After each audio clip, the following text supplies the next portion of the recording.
Hello, everyone, and happy Halloween-ish. Closest thing to Halloween stream we're gonna do on this channel. I kind of last minute decided to wear my onesie. Isn't it so cute? Also, Monokuma's joining us instead of Mitchnut. Like, also my mic's working, right? Okay, cool. Awesome. Nice. Welcome. I was waiting for you guys to see. Oh yeah, I made a nice little edit just to remind you guys of, what happened last stream, just in case you guys forgot, because it was like a whole week ago. Yeah, they all bullied Echo. Everybody just kind of ganged up on Echo and beat the crap out of them. That was basically what it did. Oh man. Oh, it's Halloween for you? Awesome. That's true. Oh, Poke's Pokemon. It was inspired off of your meme because I saw that in the I saw it on the Reddit. I was like trying to think because the first one that came to my mind was the SpongeBob one when they all beat all those characters beat up the old man or whatever, but I wasn't really sure where I could find that, and I was like, the JoJo one was funnier anyways. So we'll go with the JoJo one. But yeah, shout out to you for inspiring this lovely edit to make sure that it fits the screen instead. But yeah, welcome guys to the stream. Let's go ahead and show off some of the art from the subreddit while we're here. And hopefully, let me double check. Okay, cool. That's working. Good.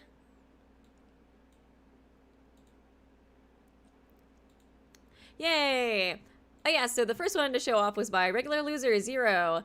Just Zero looking all cute, man. It's such a shame that he's homophobic. So sad. But I thought the art was really cute, so I wanted to show it off. Oh my god, this one too, by N. I hope I'm saying your name right. This one was, oh god, this one. Pain! I clicked on this. I was like, I'm glad you spoiler marked it just because I feel so much pain looking at it, dude. I'm so worried about Echo this chapter too, because I feel like they're kind of losing it a little bit, kind of losing it a little bit after last chapter.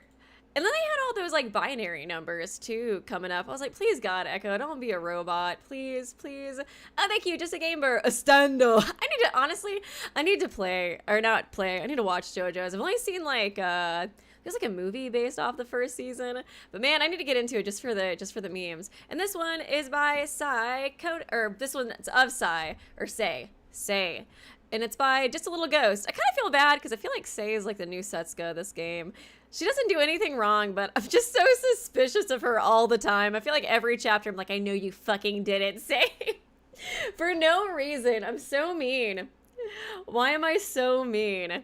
Oh, thank you, Candy Dude 68. Wow, how far we've come. Yeah, I think we're pretty close to honestly finishing this out. I'm not totally sure if we'll finish it out this stream or not, but I think we're pretty close to the end.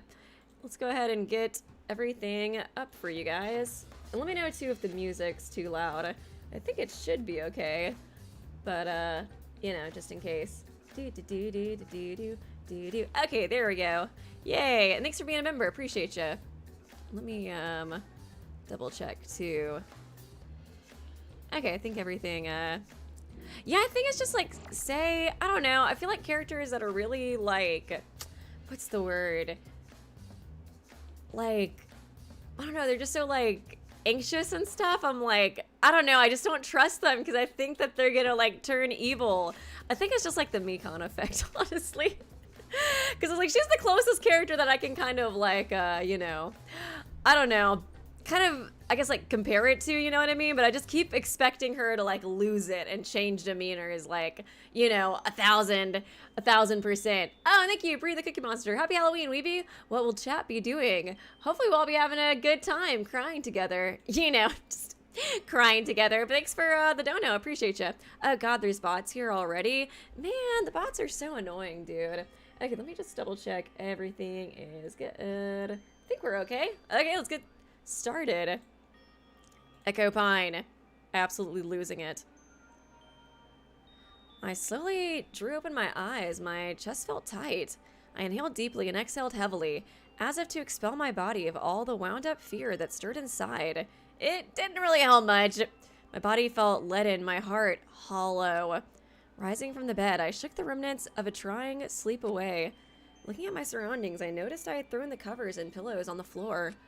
It was strange. I had fallen asleep, but I saw no dreams or nightmares. Just a bunch of binary code. My subconscious felt suspended in a null zone. The clock read 4:15. I rubbed the exhaustion from my eyes. Feeling numb and listless, I dragged my heavy body out of bed and shuffled towards the door, but I didn't know where to go. What is it? 4:15 in the morning or like in the afternoon? No, it doesn't say. It doesn't say. That's not true. I mumbled to myself. There was one place I could think of. Oh no. Oh, it's gonna be like the Kaede moment in V3. I already feel it. Thank you, big chunk of gold. Lewis. Oh, new character today. PFP by NRG98. Thanks for the dono. I'm breaking out the trans ally, Gold Lewis, to support Echo through their emo arc. I know, dude. Oh my god, Echo's definitely going through it right now. We all need to pray for Echo, honestly. And thank you, David. This may sound cheesy, but I think you're great. Ah, nice. Ba-bum-ching. Like it. Good one.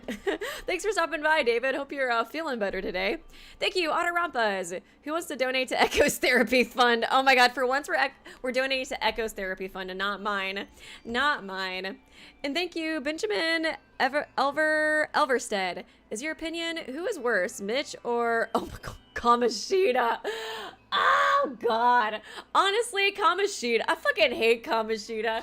I remembered how bad he was when I was making that like video on Raincoat. I was like, nah, yeah, he's the original Mitch. He's honestly like Mitch if Mitch never got fixed by the like the cast of Danganronpa, another in the like you know, before they got their brain wiped or whatever. But dude, fuck Kamoshida. I hate that guy. Oh man, thanks for the dono, by the way. Even though you just reminded me of Kamo shithead, I think that was what I called him, as I should. I stepped out of my personal room and saw Lyle down the opposite hall.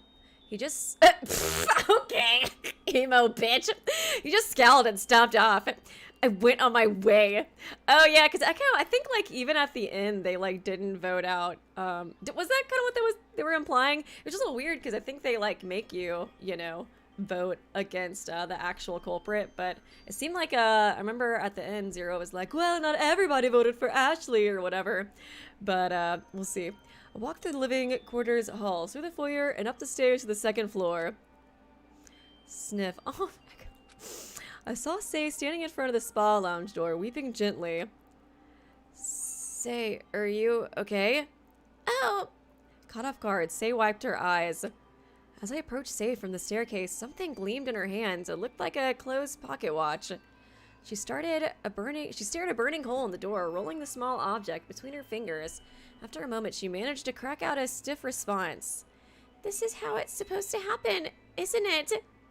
What do you mean? We can't do anything, no matter how hard we try. Oh god, she's totally fallen to despair. It'll end like this. I had nowhere to go before I came here, but now what do I do? She was visibly shaking. I'm so fucked up because I'm still suspecting her even during this. It was horrible seeing her like this. Oh my god! Be an asshole or don't be an asshole. Oh hey, one of the endings too. That's cool. I guess there is, I think I saw my mod saying there was like one other bad end. Okay, let's go ahead and save. I'm gonna console her. Come on. I feel like usually with this kind of stuff, it's like not the right thing to do, but whatever. That's what my heart tells me to do. Okay, console her. I couldn't say for certain, like after I console her, she just like starts stabbing me. I'm like, oh shit, what the fuck? I was just trying to be nice, come on. I couldn't say for certain. I knew what exactly she was going through, but I just knew one thing. I understand how you feel. Scared and alone. But if it's any consolation, at least we have each other. I didn't even fucking know you. I let the words slip out, but in truth, I wasn't confident of that sentiment in my own heart yet. She rolled the delicate disc in her hands a few times. Again, I wonder what the item meant to her, if anything. Say didn't respond. She just wiped her tears and nodded. I spent some time with Say in solitude, who just kind of stared at each other silently, awkwardly. Man, everybody is super emo now. Oh, it's kind of cool. It's like glowing. Passing through the atrium, I spotted Forte gazing at the delicate globe centerpiece. He seemed to be humming to himself, but stopped when I approached. Evening, Echo. Hello, did I interrupt you?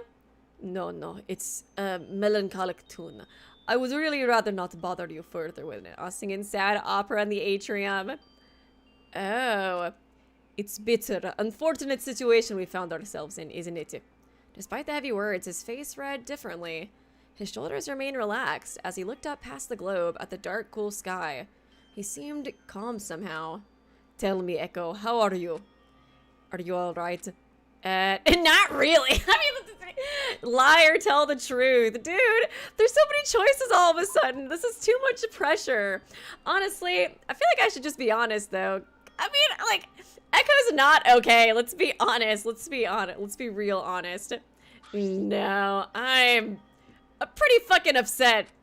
The killing game and the trials that follow. No, this whole game, it's horrible and I freaking hate it. We're losing people, friends we've just met, and friends we've known. It feels like there's no end in sight. It's perfectly normal to feel devastation as we find ourselves cautiously navigating life or death situations. Oh yeah, I just want to remind the chat and stuff too that Echo is non-binary, because I feel like I've been seeing a lot more like misgendering of Echo like on the subreddit and like the chat and stuff, so just want to friendly reminder. It's perfectly normal to feel devastation as we find ourselves cautiously navigating life or death situations. This game has instigated those with a spirit inflicted with distress and grief to end unmentionable and trials heartbreaking. Yes, my soul is tiring, but in my experience on the stage, these sorts of feelings never last for long. Oh, now you guys saying Forte in the chat. Guys, he's having a moment here, okay? We move to tears with our performances about tragedy, the lost, the loved and lost. Yet the audience knows the performance will end and thus they'll move on with their lives. I can't help but wonder how much longer until the curtains close on this story? Forgive me for bending your ears with my thoughts. I'll let you go on your way. Man, everybody's so sad, dude. Thank you, big check of gold, Lewis. Let's remember Ashley's last words to Echo. Danganronpa Lapse isn't something you find. It's something you become, Echo. You are the Danganronpa Lapse. You are the lapse in judgment, Echo. Doesn't that make you feel great, bestie? Not really. Thank you for the dono, by the way. No, that's okay. It's comforting. No sympathy, no mercy, only Forte. You guys are so bad. You guys are so bad. Stop bullying little Forte. It's comforting to know I'm not alone and feeling afraid. Indeed, we are never truly alone. I stood in a moment of silence as Forte sang his words with clarity. Oh, we get to hear him?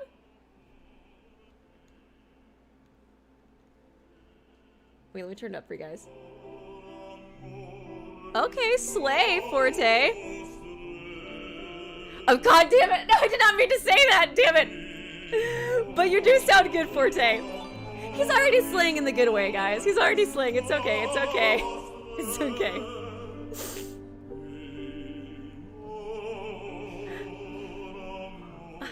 Sounds so pretty. Guys, I did not mean to say slay. Oh, thank you, upset. Why is everyone upset when we got Lyle art with us? That's true. We just need to go to Delulu, honestly. Thank you for being a member.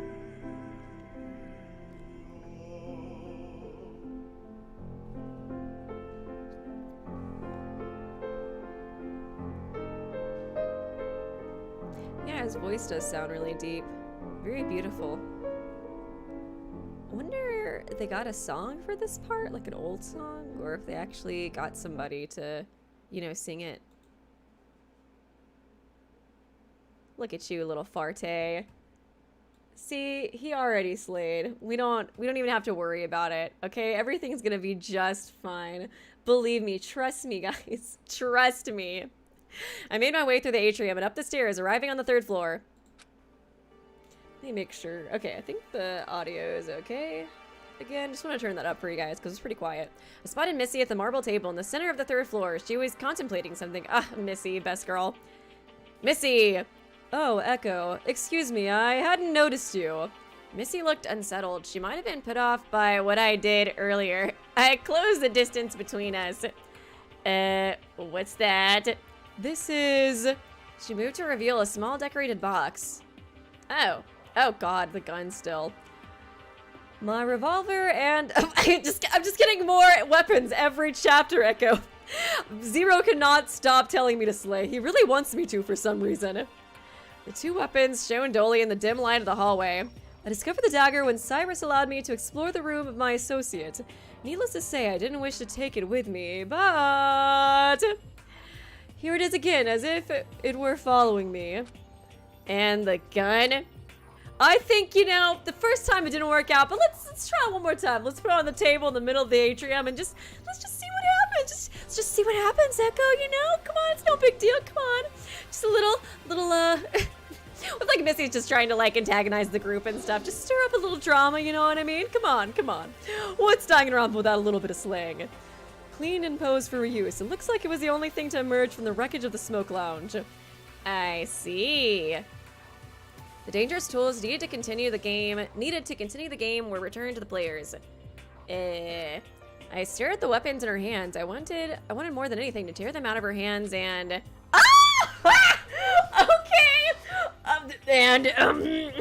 Gonna continue that thought. You're gonna continue that thought, buddy. And you know, drink some Pepto-Bismol as of course as I would want to. God, Echo wants to slay real bad, don't they? I didn't even know what I would do if I had them. Oh my goodness. I suppose it's inescapable. Missy stabbed me out of my thoughts where I was just like imagining slaying her in cold blood. It's what I don't even need the weapons, I'll just do it with my bare hands. You kind of looking a little psycho there, Echo. You doing good, buddy? Yeah, what do you mean, Missy? I'm doing great. Where is the love, grief? Where there is love, grief will be following close behind. Oh, thank you, someone unknown. Echo on the piano during Forte's performance. Oh, that'd be cute, honestly. That'd be so cute. Thank you for the dono, though. Appreciate you. Misty seemed to harbor a great concern for whoever this dagger belonged to. Can I ask, who was this person? It's kind of interesting that she got a weapon, and then it seemed like her friend also got a weapon in the previous game. Oh, it's like, I don't think anybody else has in this game, right? Just us? Missy hesitated. A former love. Oh. I don't think I need to tell you how important, no, precious she was. So much that I foolishly endangered everyone. Oh, it was like her girlfriend? Oh, that's so sad, dude. If the traces and signs of our friends, they've been placed to provoke us. This dagger is analogous to seeing Silva's helmet. They are items of close regard, and to see them away from their respective owner is distressing. Man, Missy's so strong to be able to like still have hope after that, because I feel like that'd be so much worse. Like if I had to see like my boyfriend's belongings and not know if he was okay and he was put in a death game, like Jesus, that'd be so scary. I withheld this information because if everyone realized the truth of these items right away, we would all become distraught and lose our bearings in the midst of saving ourselves. But I just don't know anymore. I thought I knew what I was doing, but nothing makes sense. The more time we spend here, the less I know. More evidence that Zero is homophobic, killing Missy's girlfriend, allegedly. Morbid curiosity, the desire to delve further and further into a dark well for a pinch of hope. It has driven me to no satisfying end. And now I'm making you suffer my consequences. Missy. Another heavy sigh escaped her lips. I've never felt so aimless. Echo. I don't expect forgiveness from you for what I did. Simply put, I introduced a weapon to the fray which eventually caused Ashley's downfall. Oh no! Why are there so many choices right now? Oh my god, this is stressing me out, dude.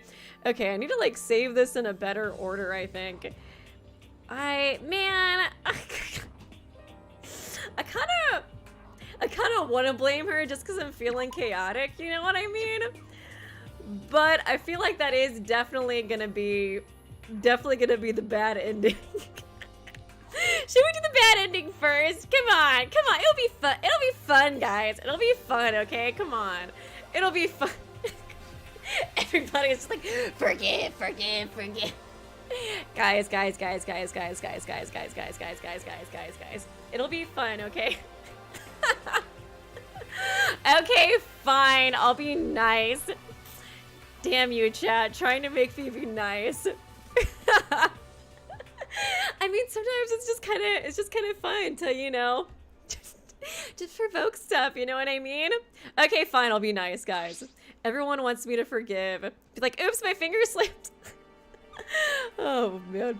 I understood why she did what she did. Leaving the weapon out was a show of belief that we would do no harm. Honestly, if I was Echo, I don't know, like, it's like, it's not her fault, but at the same time, it really was pretty stupid what she did. Like, I did not get, like, the point. Oh, I don't know. I guess it's like I kind of got the point of it, but, like, we already didn't trust Cyrus. It's like, why would you...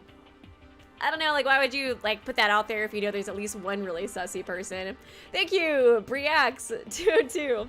I'm in the Danganronpa fandom, literally, and Kanata sprites. God, thank you for the donation. I appreciate you. I think you probably meant Kanade, too. God. I understood why she did what she did. Leaving the weapon out was a show of belief that we would do no harm.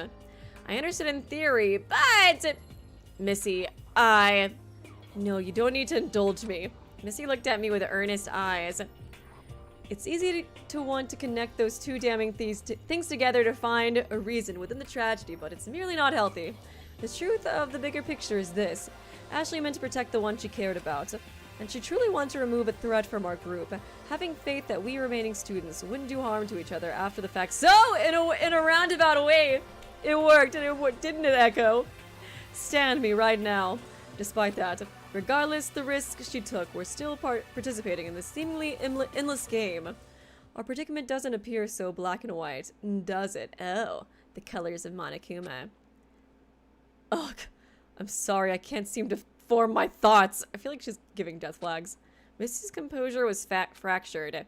She was holding the insurmountable weight of guilt. I didn't know what to say. I assume you've come here for the same reason as I. I'm sorry for taking so much of your time. I'll leave you be. And thank you for trusting me during the trial. I regret having put you through all that. Okay, Missy, you're still a girl boss, even though you're a sussy baka. I noticed almost invisibly as Missy made her exit down the stairs. Well, she was a really big sussy baka last chapter, at least. I realized Missy was right. The situation was too complicated to make strict judgment on what was just or unjust. At the end of the day, everyone was in pain. Why should I perpetuate it, being so callous to them? I sighed. Arriving where my subconscious had urged me, I stood still. I stood in the casino, feeling phantom traces of what happened just hours ago. Exasperated my bone. God, it was just hours ago. Kind of like crazy how quickly this stuff happens, you know what I mean? My mind wishfully wandered back to a time before this terrible game. A peaceful time before the despair. Oh no, it's me Echo hanging out with Ashley. Sad.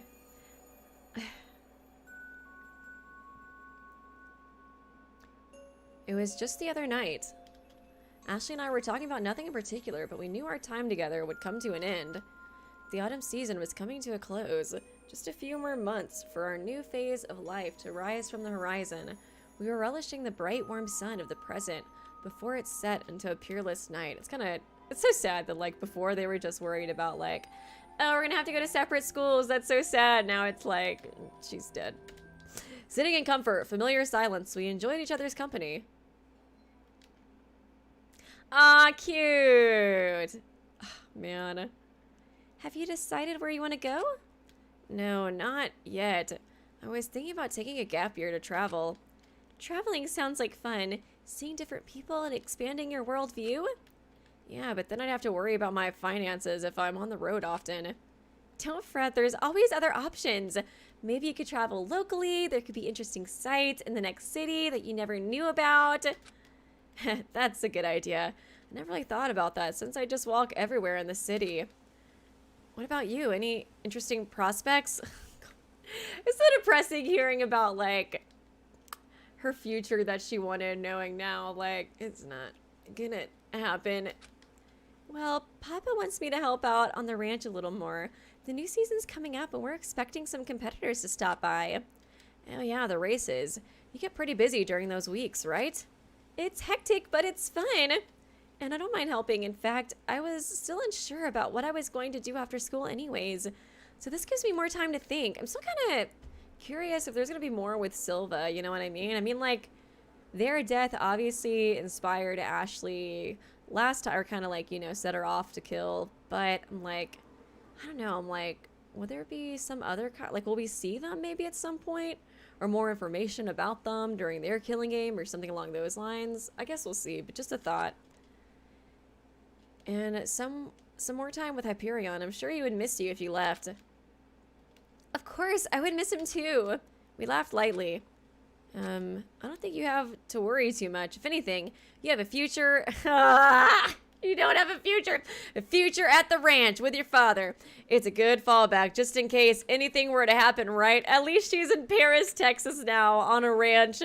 On a ranch in Paris, Texas. Yeehaw. Yeehaw, Ashley. Yeah, good fallback. A pondering silence drifted. I think you should travel, though. It would be wonderful to hear all about your journey. Nothing's really keeping you down, no?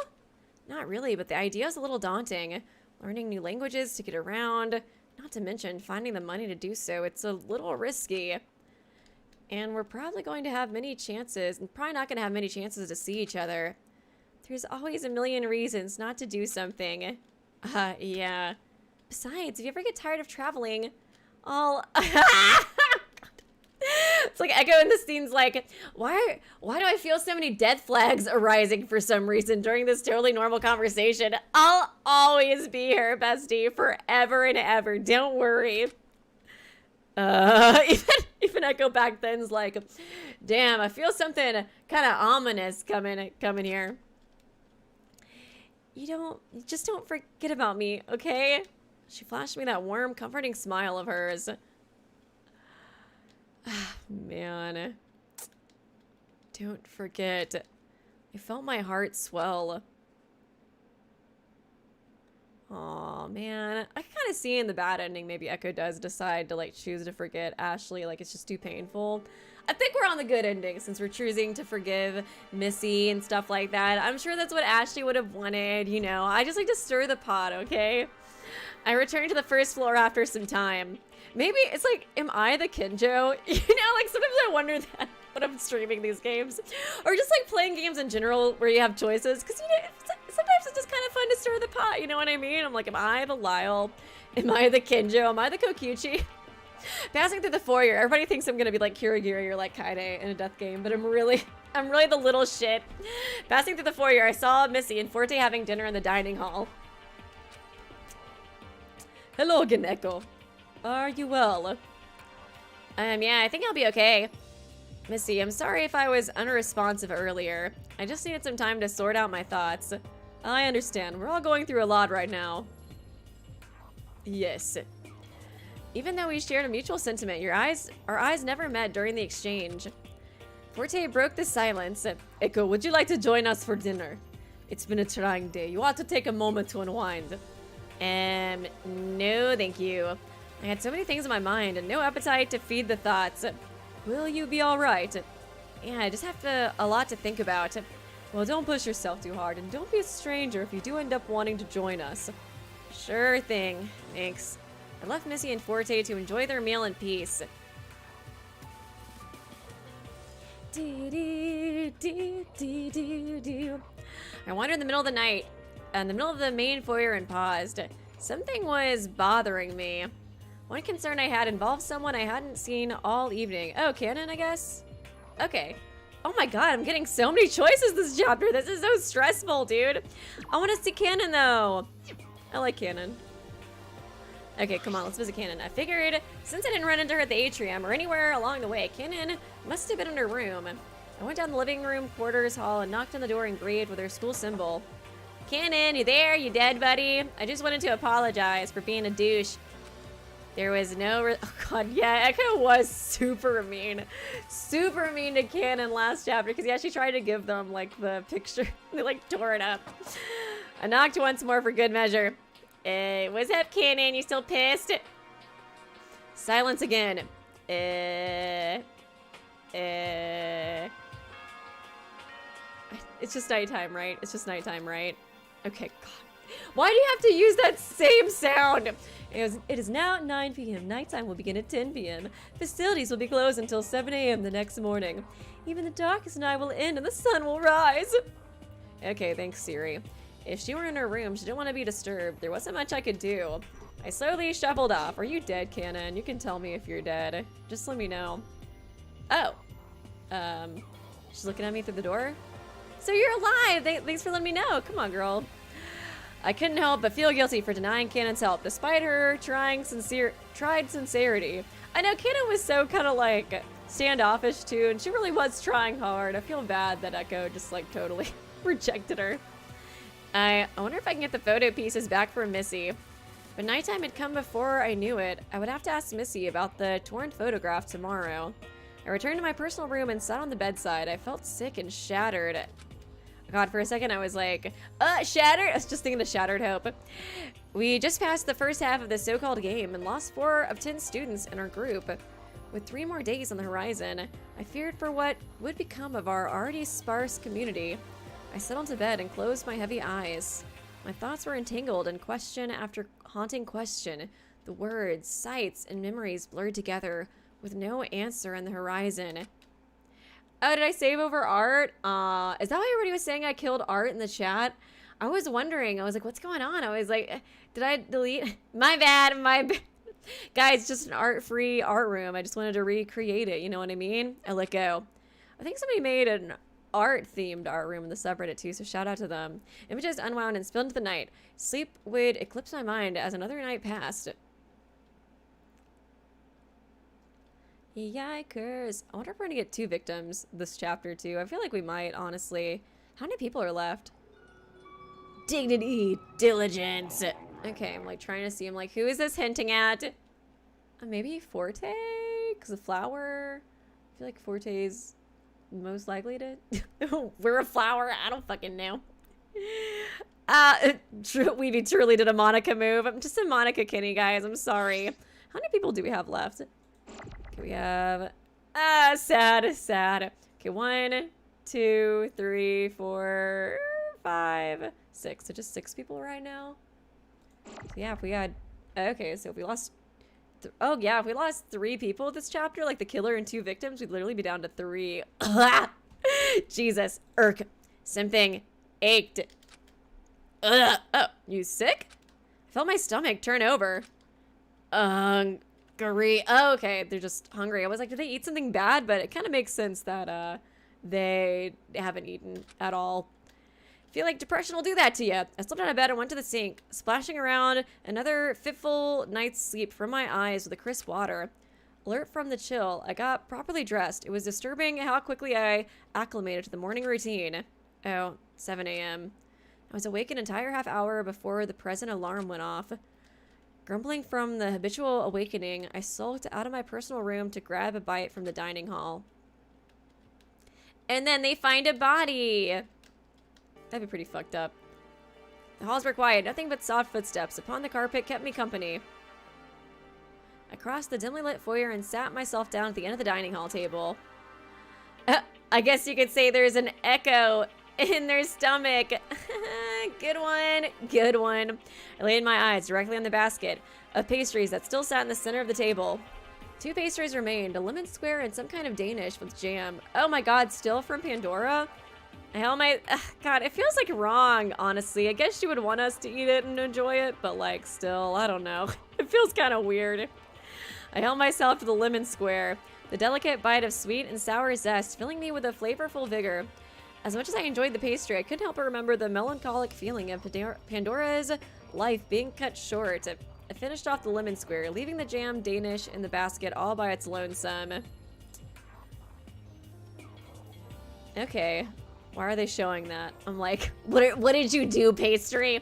I placed the snack in a folded napkin and stuck it in my pocket. Okay, maybe. Oh, okay, that's why. Maybe I can give it to Kanon. It's not much, but you know, I didn't really know what I was going to do with it. Give it as a peace offering? I don't think she would accept it as a peace offering per se, but it would be a shame to waste it. I tried to recall whether or not Kanon had even tried one of Pandora's. Think you're doing? Oh my god, is it Lyle? My thoughts were interrupted by a sharp exclamation. I cannot speak. Okay, it's both of them fighting. It's like, guys, stop fighting. I have a pastry, okay? I rushed to the dining hall and saw Lyle and Kanon arguing in the connecting hall between the foyer and living quarters. Say was standing beside Lyle once more, watching the scene unfold. Kanon, you're always running away and hiding, aren't you, you little fucking bitch? Shut up. You think I'm gonna run headfirst into danger? I'm not gonna be an idiot like you and Echo. Okay, bringing me into okay, I did rip up your photo. Sorry about that, girl. Getting myself hurt for no good reason. Oh shit. Okay, Lyle sees Kanon's camera from her wrist. Hey, hands off. I've had it with you and your secret. Oh, he's gonna look through the photos. I'll break this thing for good if you don't tell me what you're hiding. I think it'd be kind of interesting to look at through like the photos. I wonder if she kind of got anything, got anything sus on there. Nope, don't, please. What's going on? I started to intervene, but Forte stepped in from the living quarters. Approaching from down the hall behind Lyle, Forte plucks the camera out of his grasp with ease. You're all awfully lively. It's such an hour. Jesus. Forte returned the camera to Kanon as Missy approaches. And they're like, oh no, Mom's here. Okay, I better stop fighting. Okay, now that Missy's here. Oh, thank you. Big chunk of gold Lewis. Just you wait, Zero. Your cruel actions won't last. When I report you to Corpse Girl, there will be vengeance for the LGBT. As you should. Big chunk of gold Lewis. Oh man, Corpse Girl. Sorry, I already accidentally said her name wrong. Forte returned the camera to Kanon as Missy approaches from the opposite side of the living quarters.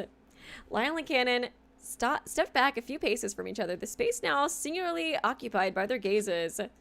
Kanon wraps her strap around her wrist and grips the camera tightly. Good morning, everybody. Yes, good morning to you all.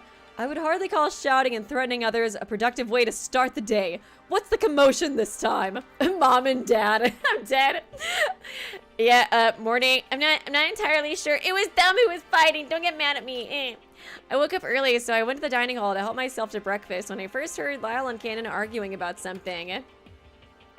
Why were you up so early anyway, Lyle? I haven't been able to sleep well, if you really must know. Lyle trailed off, but his gaze was tense. Sorry, I didn't mean to... Anyways, I was awake because I was reckless, but Kanon here was sneaking around my room. Oh, okay, no wonder he was pissed. Looking for dirt, no doubt. That's a damn lie. Okay, is that so? Explain this. Lyle produces a photograph of what looks to be a checker pattern. Okay. Picture in his room? That does look pretty sussy, girlfriend. What is this? Indeed, what are you showing us? It's a chessboard. I have a chessboard in my personal room. The only way Kanon would have taken a picture of it was if she trespassed and entered my room. How'd you even find the picture in the first place, though? It's like, give me your camera. You're the worst.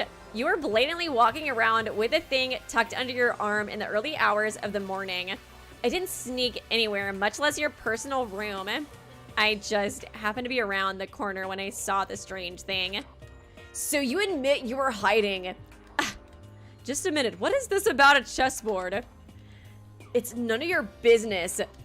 I brought it out only to discuss with Say. No one else, my bestie. Oh, God. Don't be absurd. The existence of such a thing has been brought to everyone's attention thanks to your commotion. There's no use in trying to keep it a secret now, Lyle. Fine. Lyle leaves the group to retrieve the item in question from his personal room. The rest of us gathered in the dining hall in anticipation. Guys, let's all chill out and play chess. Come on. Oh my god. She was sneaking around my room, Mom. Believe me. The little demon sprites or the little emojis. After a moment, Lyle returns presenting a lacquered wooden chessboard. Okay, huh. 2 pink X's? Care to elaborate? What seems to be the issue here? Huh. It's not strictly a chessboard per se. It doesn't come with pieces to play with. And there are markings on the 2 opposite corners. But from those differences alone, I know what it's... Dude, this is obviously a fucking puzzle for you to solve that relates to the killing game, dumbass. It's the mutilated chessboard. Okay, never mind. Maybe I was too quick in calling him a dumbass.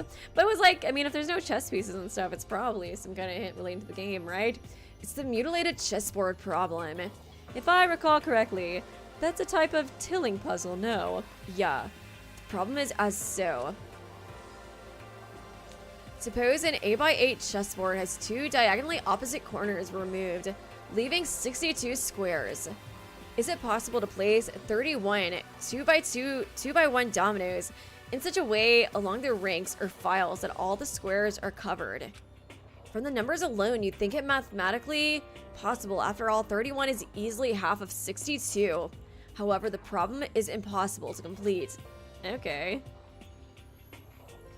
By removing the 2 diagonally opposite corners, we're taking out 2 either black or white squares. Whichever is removed, we're left with a real estate of 32 of one type of square and 30 of the other. This is an issue since the dominoes will always cover 1 black and 1 white. If the remaining squares aren't even like that, we'll be left with 1 domino and 2 uncovered squares. Okay, so already knows how to solve it. I feel like it might still be good to do just to kind of see if there's something, I don't know, something there. At the end of the day, puzzles like this are pointless. They're not problems, they're hoaxes meant to frustrate. In that case, you believe you are expected to solve it, given you are the ultimate puzzle master. I doubt it. It came with neither instruction or dominoes. Just the board itself with 2 corners marked was in my room. Even if it were to be given to me to solve, whoever gave it to me must know that I would already see through the problem straight towards the impossible nature of it anyways. So Lyle had this complicated thing in his room as well. Huh. Hang on. This moment felt oddly familiar, hearing someone had a strange thing in their room. I wonder if it were simply a coincidence, or... Hey, Forte, can I ask you something? What is it? When I was shocked on the first day, you took me to your personal room to keep an eye on me. I had, like, music notes or something like that. Maybe if you, like, combine all the weird items in the room, it comes up with, like, the answer to a puzzle or something like that, maybe?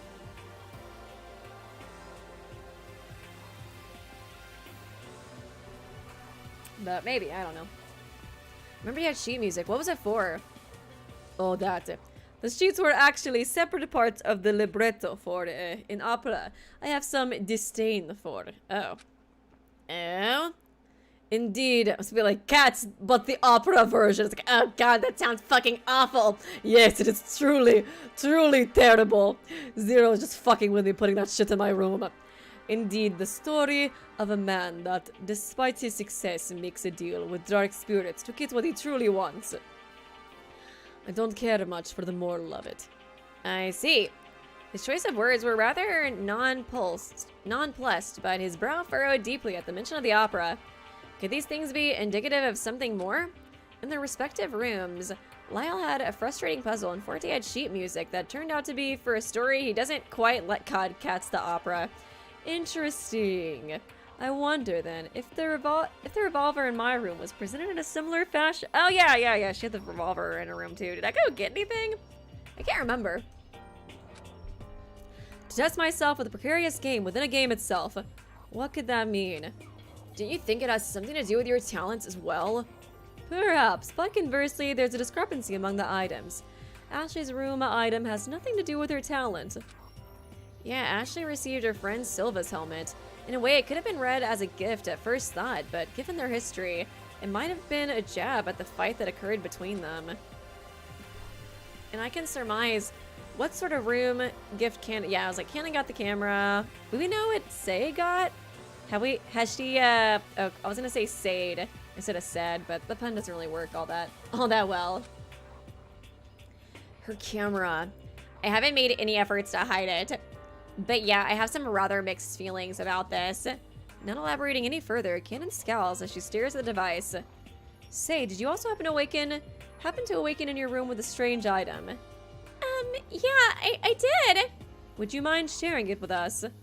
Okay, so the item, the other one, the, like, knife or whatever that Missy got before was probably her girlfriend's, like, item or whatever that she got in the game as well, since we all seem to be getting one item per room. I wonder if it's also something talent related. Say momentarily withdrew into her room to retrieve her item. Here. Let's see. Okay. She produced a yellow skull and bone statue. What on earth? Is that real? Surely not. It looks just like a plaque, you know? It couldn't be real. The shape is much too stylized to resemble anything realistic. Oh, I guess you're right. I was born stupid. Ignore me. Still, such a depiction of a skull. Figure not. Sent chills up my spine. See, guys, I'm telling you, Say's a little sussy. Why else would she get a skull in her room? It's to symbolize all the murder she's about to do. So true, Zero. This is kind of heavy too. When I woke up, it was sitting in the cabinet at the foot of my bed, staring at me. It's like it was telling me something bad would happen. It's horrible. I didn't know what to do with it, so I just hid it in one of my cabinet drawers. Say's item doesn't seem to have any outward appearance of being related to her talent. However, a skull and bone statuette planted in a game centered around murder. I get the impression that it was given deliberately. Maybe it was like to set her off to win a murder or something. Yeah, it can't just be coincidence, huh? So Ashley wasn't the only one that had something out of place in her room when she woke up. It seemed nearly everyone here had something unusual in their room. Wait, all these strange things have something in common. All items have sentimental value. All items, to some degree, are disturbing. All items are associated with friends. Disturbing, right? Okay. There's so many choices and shit. Let me go. Hey guys, see, there's still Hat Gay over here. I didn't erase him. He's still alive and well. Look at the little Hat Gay. Aw, look at him. He's still doing good. Okay. Disturbing? I think all these room gifts, it seemed like they were all meant to unsettle you in some kind of way. Interesting. It was quite disturbing to receive a revolver of all things, before the events of the killing game, being revealed to us no less. Missy, what about the item you had last night? You said it was analogous to Silva's helmet. Correct. It had a painted past. The owner was... What? Girl, what? What? What? Those are your girlfriend's trauma dip? What? It just... What? Missy, the item you had last night, you said it was analogous to Silva's helmet? The knife? What a lonesome... Oh yeah, I guess I'll read that out for you guys. Just kind of was so shocked I skipped it. Correct, it has a painted past. The owner was to kill herself with it for betraying her family's wishes. Okay. What a loathsome request. And so instead of following her family's blindsided desire, she took the dagger and nothing else as she fled from home. Jesus Christ, poor girl. Missy withdrew the dagger from her possession and turned it over in her hands carefully. Jesus, that is far more disturbing than the cat's opera they left in Forte's room. She had a forlorn look in her eyes as she stared at it. No way, there is no way. I'm letting Missy, oh my god. I'm letting Missy allow another weapon to fall into the wrong hands. How about, guys, we leave the knife and the revolver on the table, guys. Nothing bad will happen, of course. Lyle sped in to take the dagger from Missy, but Forte held him back with a firm grip. Why are you stopping me? I'm trying to prevent some more destruction. Missy's weapons are going to do more harm than good. And can you say with confidence you won't let the weapons fall into the wrong hands as well? Forte is the dad, honestly. Whoever fights a monster should see it that they do not become a monster in the process. Yeah, I was like, do not trust Lyle with the weapon. I feel like I probably would trust Missy the most with it, honestly, as long as she doesn't decide to put it on the table for everybody to, you know, grab and stuff. Lyle, I think you would do well to follow those words of insight, given your reactions to the events. It's not that I don't have any faith in you to solve the workings of our situation, but I don't want to see you turn against us, just for the sake of an answer. I'm not turning against you. I'm trying to get to the bottom of this forsaken game we're in. Ugh, you don't get me, Dad. God, I'm so sick of this shit. Lyle hurled the chessboard across the hall, splintering the wood into several pieces. Ah! Lyle, violence is not the answer. You don't get me either, Mom. Leave me alone. You have a sharp mind. Don't let the rage and confusion blind your judgment. Then tell me, what's the point of these so-called gifts? Missy, you received a gun of all things, and now you've got your hands on a dagger. Say even has a skull and crossbones statue. What good could that possibly serve? Not to mention all the awful gifts. This game has been rigged from the beginning to incite violence, and violence only. Lyle, please settle down. We gathered here to talk this out. I understand you're frustrated, but discussion is the best tool at our current disposal. If we keep a level head, we're sure to find an answer for the questions at hand. We have so many brilliant minds here. Why not do what we can? Ugh! God, you don't get me! Ugh! He crossed his arms and paced to the far corner of the dining hall, allowing whoever else to speak. Well, after that little temper tantrum he threw, let's get back to business, I guess. I guess the grown-ups can get back to talking. Well, I can't speculate. This perhaps... all I can speculate is perhaps signs of distrust were meant to be planted among us from the start, since the gifts might have stirred feelings of resentment. It seems to be working. If that's the case, what do you think of Art's gift?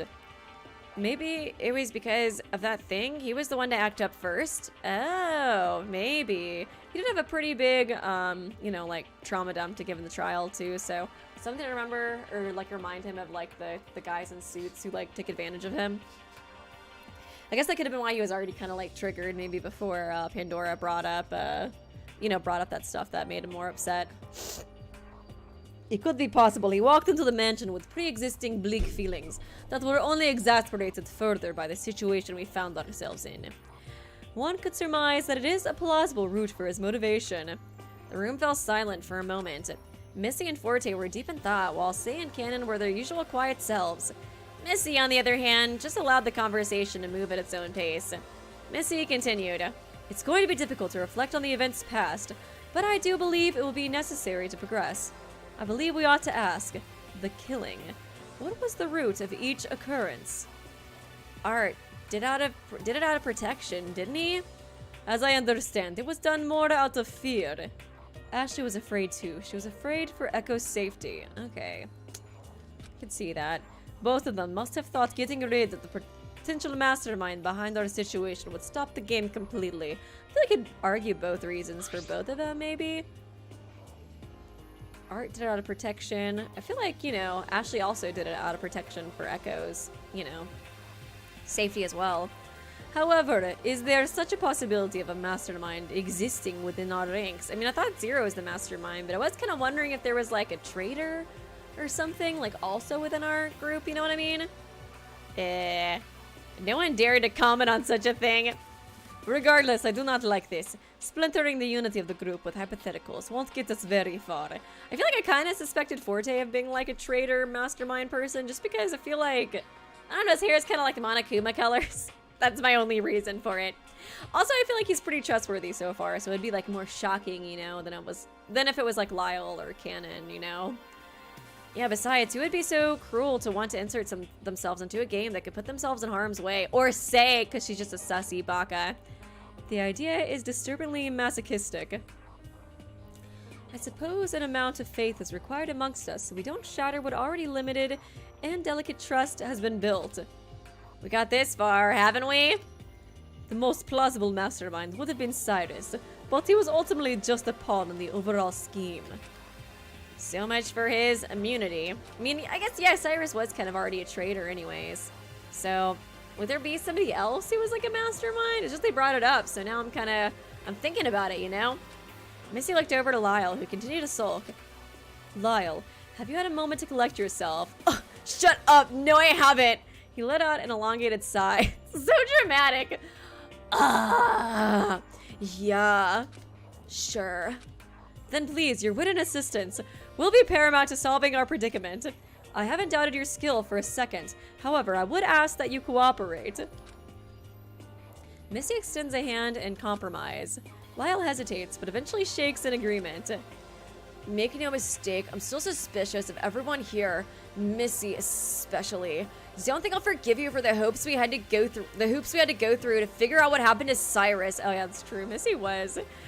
She was so bad during that trial, man. I don't expect you to accept any of my excuses, so long as we're understood to have the same goal, to escape our predicament. Whatever, let's just get on with figuring out this damned killing game. If we think about it, the working goal we're supposedly meant to be committing such horrendous acts for is earning something called the ultimate prize. I really do just like to imagine that it's like a Walmart gift card.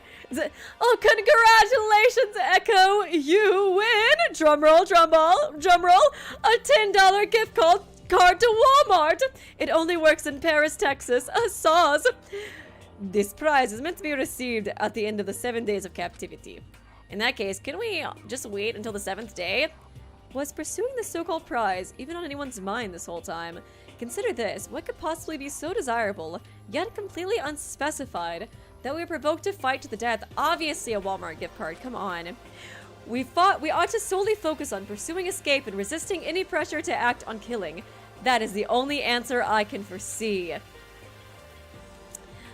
But as we've seen, Zero has deployed a number of things throughout the day to apply stress. Regarding the force motive question, just the act of choosing whether or not to discuss it already has its suspicious implications, doesn't it? And it didn't happen in Cyrus's case since the killing occurred early in the afternoon. But if we didn't do anything like we did on the 2nd day, something would have been employed later in the day to ensure we would act. Case in point, the disturbing music. Yeah, I was like, didn't they do something like that where it was like, if you don't kill by the end of the day, I'll kill all of you guys. Tee-hee. Then indeed, waiting out wasn't going to be an option to begin with. As far as we could tell, nothing made any sense. Missy furrowed her brow. It's difficult to make concrete statements about her situation. The variety of strange things happening don't seem to have any rhyme or reason. So, what can we even do? Oh, every time that stupid noise happens, my heart rate like skyrockets. I think we're all in here, so we should be good anyways, but you know. Before anyone can respond, a ringing filled the halls. So day 5, another wondrous stay within the walls.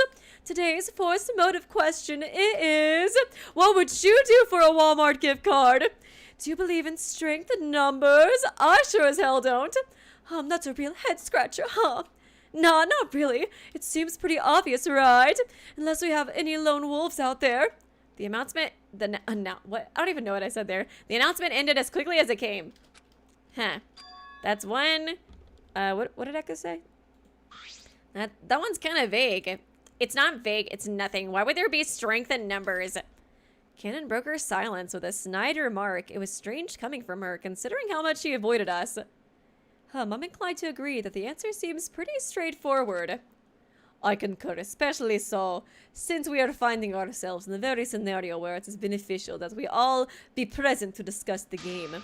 Okay, so we all agree that was like completely fucking pointless and stupid. Zero just crying in his little office. Why do they all hate my motive? I thought it was good. Come on, I have to come up with this stuff every single day, okay? Monokuma gets like a week to come up with this shit. Back to what we were talking about. What do we think the purpose of the ultimate prize and the preservation project are as a whole? Missy, you said you want to involve yourself with this group. Can you make heads or tails of this? I've been trying to make sense of it since we arrived. All I can say is perhaps we found ourselves in an elaborate trap. I heard Lyle mutter, "That's obvious," under his breath. Missy ignored him, as she should. Echo, I believe you may be able to recall what I said when you asked about the ultimate students for the first time. Yeah, it was interesting what you said. What those individual groups or institutions do with the students is beyond me. I've not heard many stories of success or failure from anyone who's had the luxury of being accepted. Anyways, don't take too much stock in the title is all I'm saying. What do those institutions do with the students? Yeah, I was kind of thinking it might kind of connect to all of this.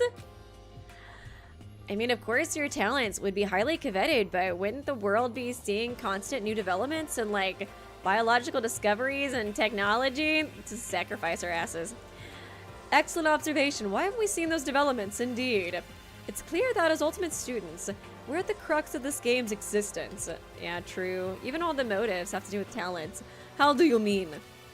Who or what singularity determined the fact that we had ultimate talents? The Preservation Project. In Echo, you didn't seem to have any knowledge of ultimate talent, students, or the Preservation Project at all prior to your experience thus far. God, Echo, you were so sussy. Huh, that's true. You're totally a robot, Echo. I can't handle this. So I ask, how did you become a participant here? We all had to willingly sign up to be brought here. I'm curious whether Echo's presence is a discrepancy we can bet upon. It seems glaringly particular given the circumstance. They didn't even mention how Echo didn't have anything in their room either. Because I was like, I'm pretty sure I don't remember getting anything, and they didn't even like mention it, you know? That much is clear. In that case, I believe we've been uniquely blessed with the peculiarity of Echo's presence. That could shed a light on our situation. Missy thought hard. I need more information. I have an idea on where to potentially fetch the knowledge I seek. Say? Okay, is she finally gonna enter her sussy arc? Have I been right about say potentially slay? Slaying. You know what? Fuck you guys! The reason for all of this, why is it so hard to figure out? It's all meant to be beyond our comprehension and capabilities, isn't it? Why not just go along with the... Okay. Why not just go along with the game instead of fighting it, besties? I kind of want that Walmart gift card, you guys. I heard there's like a sale on Snickers or something. What are you saying? Suddenly a rumbling shook through the dining hall. It sounded like it was coming from the foyer? We dart out the dining hall to investigate. Oh my god. What the fuck? Oh my god, we get to leave. You guys just had to agree to play my game. Then I'd let you leave, guys. It was so easy, see? And Say figured it out. Slay, Say. No way. The previously impenetrable main foyer doors opened. We're on day 5 and there are still 5 of you. God, that sucks so bad. The voice crackled. Test your strength. Explore beyond the doors as a group. Split up. Do nothing. I don't really give a shit. Your strength in numbers. Can you remain a group in spirit as you wander the mysterious halls? Yes, the doors, once thought of as your only way out, have been thrown ajar. They've never really been an exit. You all just assume so. Oh, you guys are so silly. Almost as silly as Art when he killed Pandora. And oh, what's this? Ding. We got a new level too? Jesus. Facing opposite the foyer doors, the elevator indicator lit up, showing a new floor available to us. The courtroom! Interesting. Why is there a courtroom in a mansion? I'll even let you take the little detour to the courtroom. Find the secrets of this wretched place, if you can bear to face them. Yes, the game will go on regardless of how you resist. Say's down to play, so it doesn't really matter what you guys do. Everyone was astonished. We're all fixated on the gaping dark hole that laid beyond the previously dangerous door. Zero is challenging us to uncover the secrets of our captivity, so be it. I will be infiltrating Cyrus's room. He had knowledge of mine and Ashley's connections. It's likely he had access to much more information. What? But the door that mysteriously kept us in has opened up. There could be information further in the building too. Lyle puts up the secret note he's been holding onto since discovering it on the second day. This note has to mean something. It's clear that Zero represents one of the symbols and has shown himself in the courtroom, so the same has to be said about Eve's symbol. Whoever is operating the announcements, Eve or Zero, have to be somewhere beyond the doors. It would be too obvious for Zero to be hiding in the courtroom. Okay. What if it's simply, I don't know, I feel like we're gonna die if we go out of the doors, honestly. What if it's simply an I just feel like Lyle's always wrong, honestly. What if it's simply an artificial intelligence behind the two personalities? Then what? Searching for something intangible and scripted to run the game won't relieve the overall secrets behind the walls. Cyrus knew things about the project as a whole. That kind of information can't be denied at a time like this. Lyle, Missy, please! You're both pretty! Arguing again isn't gonna solve anything. Agreed. I hate to suggest it, but perhaps this opportunity is the first motive question, presenting itself in a testable way. Oh, hey, you know, this kind of connects to the other thing he said before about, like, should you go in a group or not, right? Because, like, it's like, is it better to split up or go in a group? I think that we should go in a group, but we're gonna split up. I just know it. That's what I'm thinking. If I recall, day 3, the additional motive of distressing music was implemented at 4 p.m. We can split up and investigate until 4 p.m. I feel like we shouldn't split up, but whatever. Whatever. It's not like anything bad happens when we split up, gang. Where we can rendezvous and exchange the information, all the while bracing ourselves for whatever Zero has in store for us. In that case, I'll venture into the unknown because I'm a brave badass. If anything goes wrong here, you can bet I'll be the one to puzzle the truth together in the aftermath.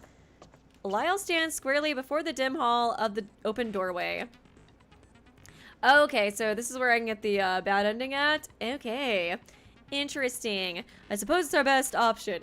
It's not the wisest thing to do given our already small group, but it would give us an edge in discovering the secrets of our whereabouts. Missy nods as she makes a decision to remain within the main wing. I feel like just going with Missy's the good ending and not going with Missy's the bad ending, honestly. She's the Kirigiri of this game. Come on, you guys all know it. I know it too. There are 6 of us, therefore we ought to divide into groups of 3 so we can all keep an eye on each other in our respective areas. Breaking off into 3 pairs is out of the question. Kanon, you're coming with me. Oh, because I don't trust you. What makes you think I want to go with you? As much as I'd missed your fucking awful company, if you don't come, you won't let go of your camera, and I think it might be just a touch useful going down, okay? Okay, I guess that makes sense too. Kanon rolled her eyes, but didn't object further. I'll join Missy. Worry not, I shall not let anything go wrong. Besides, I must trust Kanon to keep an eye on things for me. Sure you do. We decided on splitting between investigating beyond the foyer doors and remaining in the main wing. With only myself and Say remaining, I looked to her to see what group she would go with. Say remained still. I guess she was waiting for me to make my choice first. Uh-oh! I wondered what everyone else was expecting to find from this. Okay, let me save. Gosh, so many choices this chapter, dude. I'm so stressed! Okay, I can't save over the hat gay, so let me save over the investigation. Okay. I kind of want to go with Kanon and Lyle, honestly. I just kind of feel like they're my favorite characters of this group so far. They're the ones who are like, they're a little spicy, you know what I mean? Echo, hurry it up, will you? I know, Jesus. The worst action is inaction. We have to dig up this miserable place's secrets. If Lyle's patience wasn't already paper thin, I just applied a hydraulic press atop it with my indecision. Do I just talk to everybody first, or I guess I have to talk to everybody. What do you think you'll find? Who can say? I certainly don't know what to expect, but I'll do my best to assist Missy in her endeavors. Oh, I see. I'm not sure what I can offer the investigation. Half of the memorable experience in the overall... I'm reading it as... I'm like half reading the chat because I'm like, I see some people saying to choose the bad ending, some people choose the good ending. I don't know, kind of want to do the bad ending first, I feel like. But that's just me personally. I guess we'll see. Don't fret if you can't lend a hand. Keep in mind simply the impact we have on other people. We're important to each other. Okay, come on, Kanon. Whatever, don't even join me. Not like I care, baka. I approached Kanon wishing to apologize for what happened yesterday. I didn't know quite what to say. Kanon didn't lift her eyes to meet mine as I tried to organize my thoughts. Echo, hustle. Hurry the fuck up, Echo. Please, Echo, time is of the essence. Kanon continued to stay silent. Okay. Are you having trouble deciding? A little. I'm mostly worried that something bad might happen. It's perfectly normal to feel fear. It means you're still human. Your senses have been acclimated to the awful environment. Like, the bad ending doesn't spoil the culprit, and it's kind of quick too. Yeah, we can do that first. Although I don't totally know which. I assume it's probably going with Lyle and Kanon though. Say, do you have a preference? No, I'll go with whoever. I don't care. I'm just gonna slay anyways. Whatever you pick. Okay. So whichever group I decide to go with, Say will likely join the other. Come on, you all! I'm being very generous right now. You don't want your opportunity to go to waste, do you? Time's wasting. Zero's taunting voice rung through the halls once more, his laugh crackling through the speakers. Fucking Zero, dude. This feels like an important choice. Perhaps I should think carefully. Oh! Oh! Wait. Let me save again. Oh yeah, let me save over this one, because that wasn't a choice anyways. I just wasn't totally sure. Okay, yeah, I mean, I think, yeah, I'm gonna go with Kanon and Lyle anyways, because I like them too. Whatever, if I die, then who cares? That's fine. It'll be worth it for going with my best boy. I'll go with Lyle and Kanon. It was decided. I joined Lyle and Kanon near the foyer doors. Say joined Missy and Forte on the opposite side of the center glass table. Then that's that. We'll investigate to our fullest abilities, then rendezvous here before 4 p.m. That all right with you, Lyle? Yes, ma'am. Yeah, mom. Whatever. Just leave me alone. Lyle had already begun walking past the doors before she asked. Kanon silently matched his pace. I hastened to keep up. We stepped through the doorway into the darkness. Darkness! Kind of feel like we're just gonna die once we walk through these doors. I was like, I'm a little scared that in the good ending, like, Kanon and Lyle are just gonna die. Like, this whole exit's just a trap, honestly. My eyes adjusted to the dim lighting as we were quickly met with stairs that tumbled down a dark length. Not a single word was exchanged between the three of us as we trudged down the steps, further away from the foyer's glittering hall. An anxious feeling rose in my stomach as I glanced back at the dying light. The other group was already out of... I have a bad feeling about this. What do you mean, Echo? Everything's great. This was obviously the right choice. After some time, the foreign floor beneath us revealed itself to us at the bottom of the stairs. The hidden floor we gained access to stood in the stark contrast to the previous floors. The lighting was dim, the walls dark and cool. Regardless, it remained decorated with delicate gold furnishings and a familiar service kiosk. An elevator hall divided the room into two equal halves, similarly to the main floor. Hey, looks like we can take this elevator back to the main wing, huh? Probably. But what's the use of going back now? We made a decision to split up and need to investigate. Look for an exit. Okay, just boss me around, whatever, Lyle. Did that really need to be said? He's so emo, dude. Lyle instructed the two of us. He's just so moody and like, oh, whatever.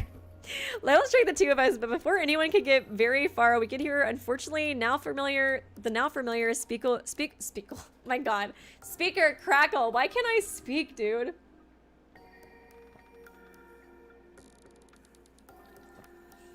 Maybe drinking some juice will help.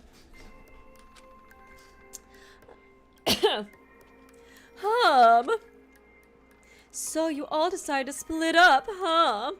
That's alright, no sweat off my back. Figuratively speaking, obvi, I would never sweat, that's disgusting. Thanks to your fancy bracelets, I can still locate where you are. There's no escaping for you quite yet. Anyways, I have a very special big motive for you all later. But for now, how about some fun little gifts? Not for everyone, mind you. These will be for Kanon and Missy, respectively, at the nearest kiosk, because you guys are my favorites. Grab it if you want to leave. Leave it for someone else to stumble upon. I don't really give a shit. At this point, whatever you do is meaningless anyways. You're all gonna die. And I wasn't sure if it was just me, but it felt like Zero's tone was different. I'll check back with you folks later. Enjoy your investigation. Ominous. Ominous. The announcement ended. Lyle went over to the foyer kiosk as directed. But that was meant for Kanon, my best girl. Kanon hurried to put herself between Lyle and the kiosk. Excuse you, that's my gift from Zero Senpai. Not too fast. There's no way I'm letting you see whatever this messed up shit is. How do we even know it's going to be bad? It's from Zero, duh. Everything in this place has been nothing but bad, genius. What makes you think this is any of your business anyways? Lyle rolled his eyes and left Kanon in relative peace, going about his way to search for an exit. I stood by in curiosity as the kiosk printed a small sheet, blank face up. Kanon rips the sheet out of the receiver, balls it up in her fist, and stuffs it in her pocket without a glance. You don't wanna show me anything? Show me anything? You don't wanna show it to me either? Okay, whatever. I got a pastry for you, okay? I won't fall for any motives if I do look at the thing Zero's trying to tease me with, right? I mean, I guess that's true too, but it could be a hint. I don't know, it's from Zero, so I guess I can kind of get that. Let's see, here's a map of our current floor. It doesn't look like there's much here. Too long. Oh, what the fuck is that thing? Oh my god, is it where Echo's from since they're a robot? Two long halls paralleled each other at the opposite side of the room. Towards the back, opposite of the stairs, were two larger rooms. One the trophy room, and the other, the fuck is that shit? Oh my god, that's where you were born, Echo. Slay. Don't slay Echo, never mind. Wait, this other room is redacted. Even so, we're here anyway, so we can just visit the room itself to see what it is. We're gonna die in there, aren't we? We stepped away from the kiosk to explore the underground floor. Okay. Kind of wonder if the trophy room is like the trophies for the people who won the other death games. That'd be kind of interesting. Like Silva's trophies right here. As we passed the two side halls, I took a peek in. They were listed as multi-purpose event halls, decorated settings for large gatherings. The rooms were sparsely decorated with a number of tables and chairs and not much else. The event halls were pretty, but much like of the building, they lacked any sort of quality of life. Ken and I wandered about, but not for very long. Nothing glaringly strange caught our attention. It was as if this place was never meant to be anything more than recreational. The entire time we explored, Ken had kept a safe distance from me. As I pondered when the best time would be to make amends, give her the little tart, Echo. Come on. You know you want to. Lila was waiting for us back where we started. I want to see the redacted room, though. About time you lot caught up. God. What do you expect? You didn't demand we all travel glued at the hip. Hey now, hey now. This is what dreams. Come on, guys. Let's calm down, okay? Let me sing Hillary Duff to calm you down. The two glared at each other. A palpable tension burned the air. Ahem. So, did you find any sign of an exit? The trophyless trophy room. I didn't even think about that. Oh my god, that's totally what that area would have been. Near the hallway behind me just goes to the shared elevator, not an exit in sight. But I haven't looked in either of these rooms yet. And one of the rooms is listed as the trophy room, and the other is strangely redacted. Now let's check out the redacted one. My interest is piqued. The three of us approach the unlisted room. Oh, Jesus Christ. Who's about to die? Sebe Abenmed. There was a metal nameplate on the door, but it was scratched out. The laser engraving lost underneath the messy hacking. Of course, the name is conveniently scratched away. Lyle routed the doorknob, but it was locked tight. Our entry blocked by an active keypad. See, nothing but bad. Oh, a morgue. I could see that. I could see that potentially being what it is. Oh, it'd be so messed up. I always see like Silver or like Missy's girlfriend in there. Ugh. The keypad's light indicator was red, waiting for a 6-digit code to unlock the door. What's the keypad? Oh, so I was like fade Echo emo for a second. How should I know? Don't steal my voice, by the way, Echo. God. Then you disabled the trap on the main foyer. Well, you disabled the trap on the main foyer's door, didn't you? That's because there was a hidden panel on the wall in the main foyer. I just turned it off. It was nothing fancy. God. Is this any different? A keypad is totally different. If we input an incorrect code, it'll likely shut us out permanently. Lyle shrugged dejectedly. You are so moody, Lyle. Man. Unless we find a code, I suggest we leave this door alone until we're certain something works. Why don't we check out the trophy room? Maybe we can find some clues in there? Lyle grumbled, but started towards the trophy room on the other side. Oh, I feel like they keep narrating that for right now. Oh, God. I highly doubt... God, why are you so emo, Lyle? No, nothing is gonna work. Shut up. We have no hope. God, I'm so sick of fucking everybody here. I highly doubt it would be that convenient to find the code, but there's nothing else to lose. But it's not gonna work anyways. God. Oh my God, Lyle. This is why you're the best boy. Oh, what the fuck? Oh, it's like hunting trophies. Oh no, did they kill the little bobcat? No, bobcats are so cute. The fuck did they do to you? Also, wait, does that, wait 1 second. Forte, damn it, he's wearing different clothes here. I was like, doesn't he have like a butterfly on him or something? That kind of looks like the butterfly, over here, the blue one? I think so. Interesting. Interesting. Upon entering the trophy room, we were greeted with a bunch of stuffed bodies of animals. Is that a bear? Oh, but he's so fluffy. Look at him. It's not alive. It's a taxidermy bear. I nearly toppled backwards the sight. The room was filled with unmoving animals, posed in their most intimidating predatory state. Lyle and Kanon drifted in. I gulped and slipped in. Inside, there were displays of smaller animals, foxes, rabbits, and squirrels. What did the squirrels do to you, man? Towards the back of the room were hunting weapons, crossbows, rifles, hatchets. I'll never understand the appeal of hunting. Come on, just let the little guys live, man. I say little guy when it's like I'm staring dead straight at a bear. But come on, let them live in their own environment. You know, I don't get how the appeal in taking away the life of an animal. I'm glad this room was hidden from the start. I muttered the observation to myself, but it didn't give much comfort. Even though the large section of weapons was inaccessible, danger still managed to find its way through. I sighed and continued my search for the code or signs of an exit. What felt like an eternity passed. We turned the room upside down, looking for hints or clues for the keypad or otherwise, but all that came up was empty-handed.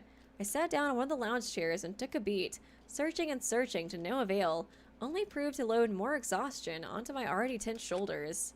What now? I mumbled to myself as Lyle and Kanon were just as aimlessly idling in the trophy room, their empty eyes falling onto the miscellaneous decor. A crackling static in the air stifled the brief repose we found ourselves in, reminding us that we were still in the midst of the game's encompassing shroud?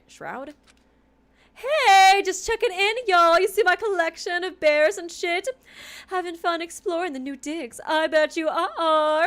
I have 2 more fun little gifts for you folks. Forte and Say. Oh, he's gonna give us all gifts? Third Salmon song for the former and for the latter. The audio is like totally different for me than it is for you guys. I have to like control it on 2 different things. Zero's voice dropped out and the tune carried on softly. Why is it so creepy? A gentle haunting piano accompanied the droning gentle vocals. I couldn't comprehend what was being said, but the atmosphere the song created was unnerving. Oh my god, is it from the Cats opera? No, you bastard, Zero. Wait, both the gifts were directed at Forte and Say, but they're in a group together. That's what I was thinking too. I was like, they're in a group together, so that's kind of weird. Oh, Forte just screaming on the top floor. They're off key! No, damn it! This is so fucked up. Missy and Kanons were given individually. Zero even said it didn't matter that we split into 2 groups. So, Lyle's voice from across the trophy room startled me. So nothing. Oh, it's so pretty. It's so creepy though. I was just wondering out loud why that was the case. It's more likely he knows something we don't. Well, I hope they're okay then. All 3 of them receiving something strange is kind of worrisome. I trailed off, watching Lyle pace restlessly up and down the room. I wasn't sure if it was just the silence between us, but it sounded like the music was getting louder. Oh god, this is getting creepy. Lyle came to a stop in the center of the room and stuffed his hands in his pockets in frustrated resignation. Are you gonna kill us? I don't know, man.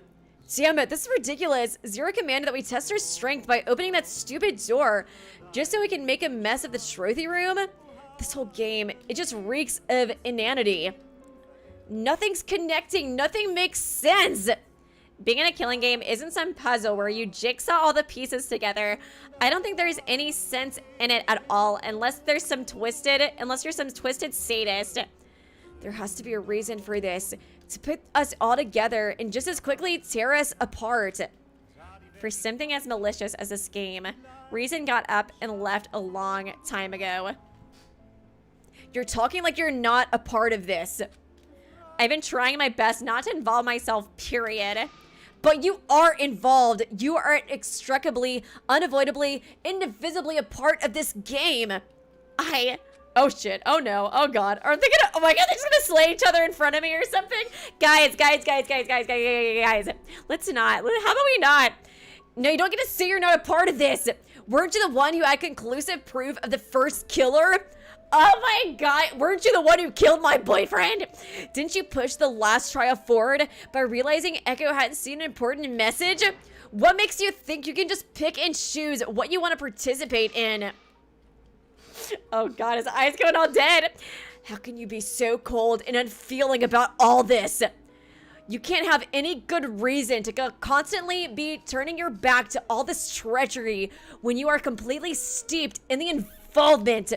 Kanon was dumb. I feel like Lyle's about to slay, honestly. He's about to slay her. Then slay me for witnessing it. I kind of feel that. Shit. Oh, shut up, Lyle. Oh god, I thought he hit her or something. Kanon was shaken. At this point, the music had grown into an echoing drone, the murmur of the piano keys striking something fearful in my heart. Lyle and I stepped back. The tension in the air was heavy, as Kanon's biting glare commanded all our attention. Who do you think you are? Kanon's voice was a low growl. Her eyes were mixed with a stifling, chilling torment. Kanon, I tried to shake out something, anything, to her to quench her invisible fury, but my throat was dry. Oh, she darted towards the back of the room. Oh, what the fuck? What'd she do?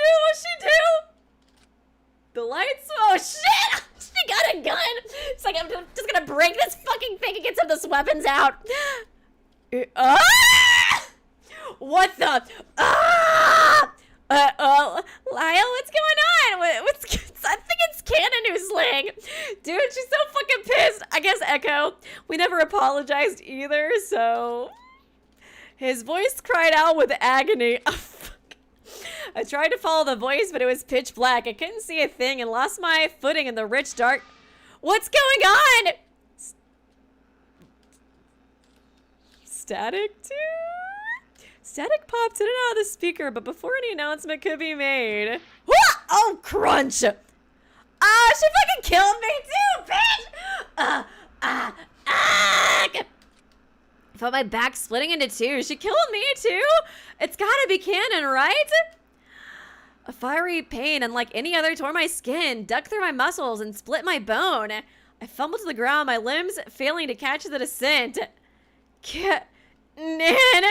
Oh, well, now I'm a part of this game, bitch. You want to try to say I'm already a part of it? Well, now I really will be. My body felt limp and unconscious, and consciousness escaped me.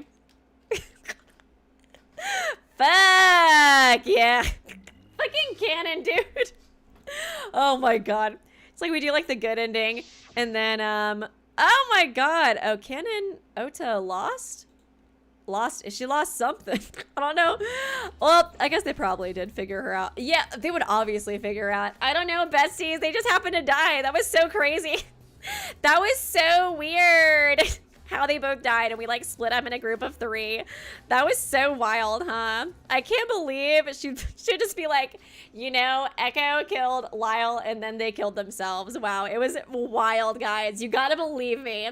Thank you, Cater, for being a member. Gaslight, gatekeep, girl boss, girl murder. More like it, man.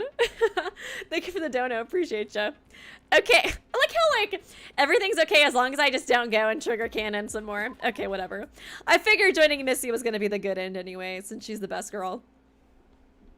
I'll go with Missy and Forte. It was decided.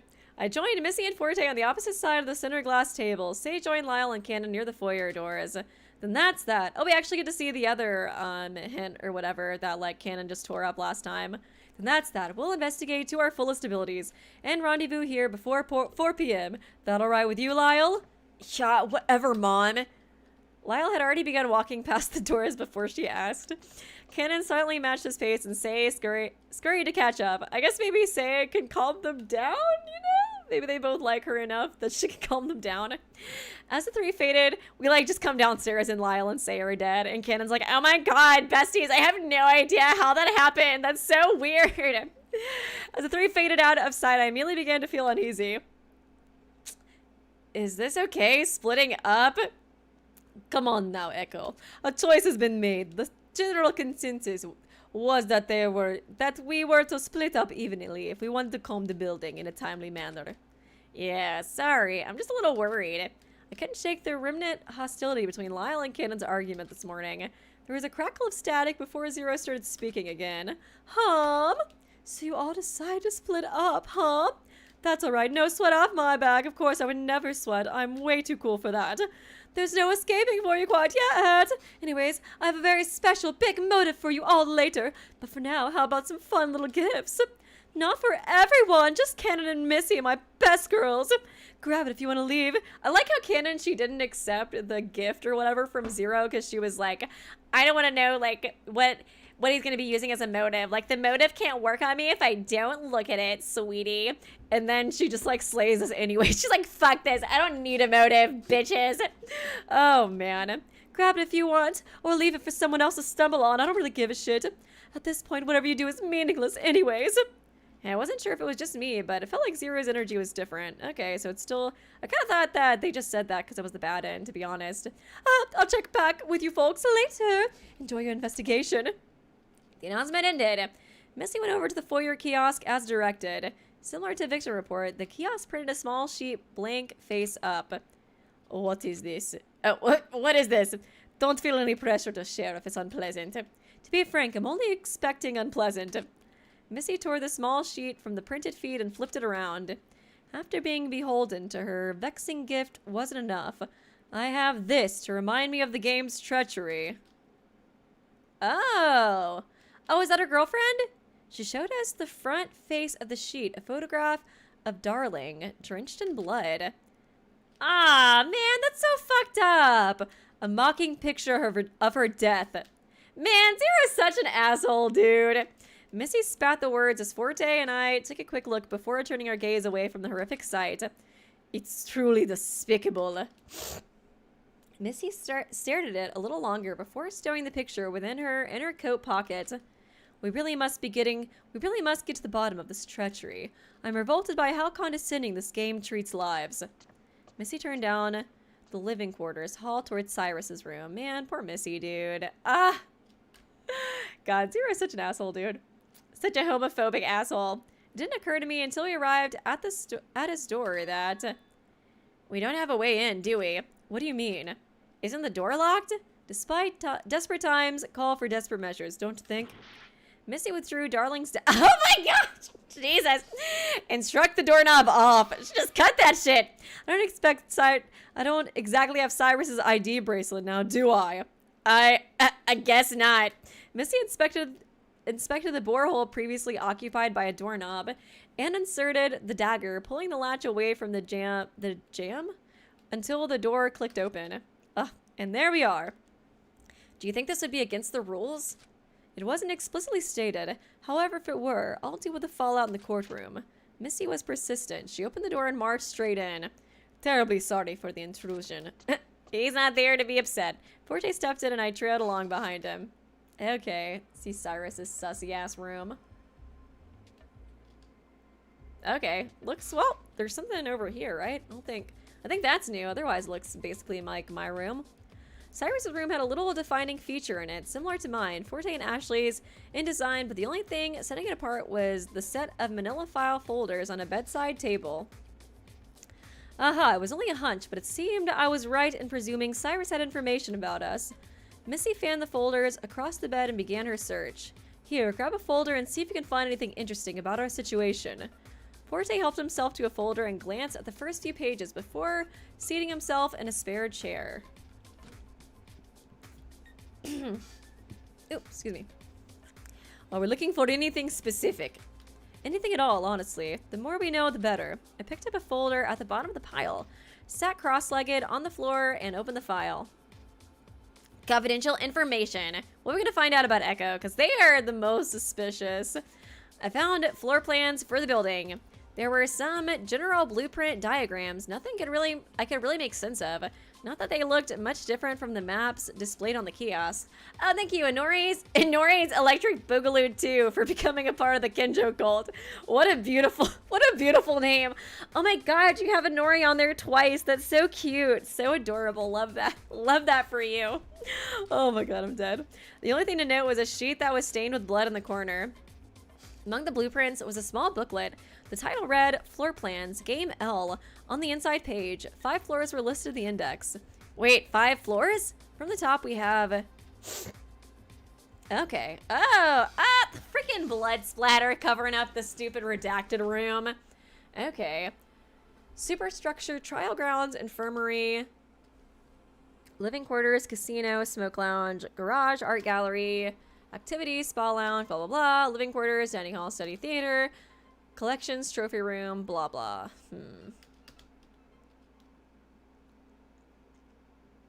The last floor listed had 2 sections, one the trophy room and the other was redacted. Sir Lyle and Kanon say are probably visiting the trophy room and the floor below us. I startled through the booklet and found basic information we had already known. All floors have kiosks to communicate. Bracelets are used for identification. Active hours are from blah, blah, blah. Nothing new here. I flipped to the back, looking for the details about the 5th floor.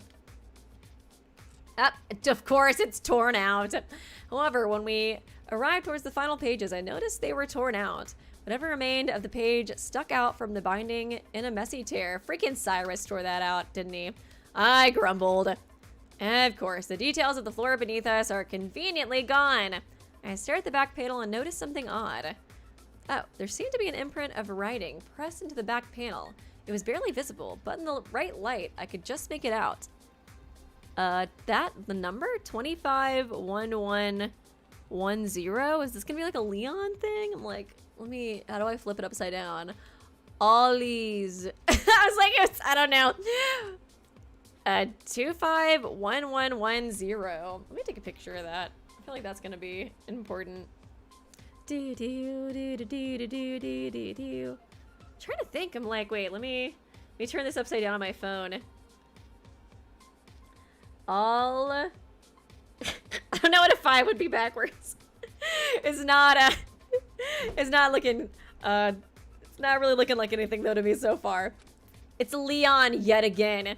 Oh yeah, the keypad. No, yeah, that's true. The keypad downstairs. Maybe Cyrus himself wrote the numbers on the last page with a certain amount of pressure, resulting in an almost invisible imprint. Okay, so it's probably 0 that got rid of the page then, or somebody else. These numbers might have been important, seeing as the pages before it was torn out. Or they could have made a mistake, and that's why the pages were removed. Have you two anything pertinent to share? I snapped out of my concentration. Oh, yeah. I found floor plans that show a floor below us. From the looks of it, Lyle, Kanon, and Say went down to the trophy room. A trophy room. That doesn't sound too promising. Well, there seems to be another room, but it was crossed out, so I can't figure out what else is down there. Also, take a look at this. There are some numbers just barely visible here. Oh god, keypod, no! A new word for the Weeby dictionary, damn it. I feel like especially with this game, I can't read. I think it's because, like, honestly, this game uses, like, big words or, like, words I'm not used to sometimes, you know?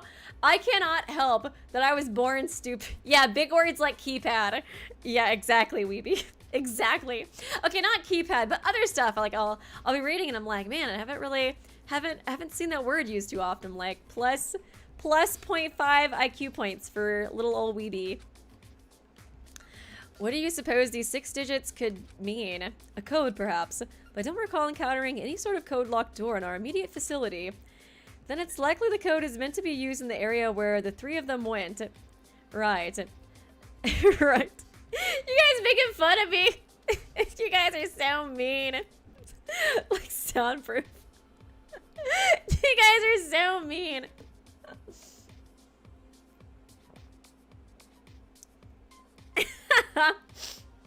Exactly, Luigi, man. It's the font. It's not my fault. Big words like cello.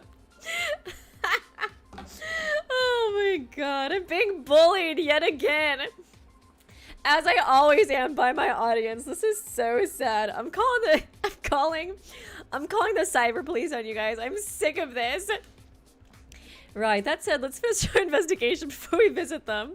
When we rejoin, we'll be able to see what discoveries they have to report and whether or not the code will be any of use to us after that. I nodded and made a point to memorize the numbers before setting the booklet aside.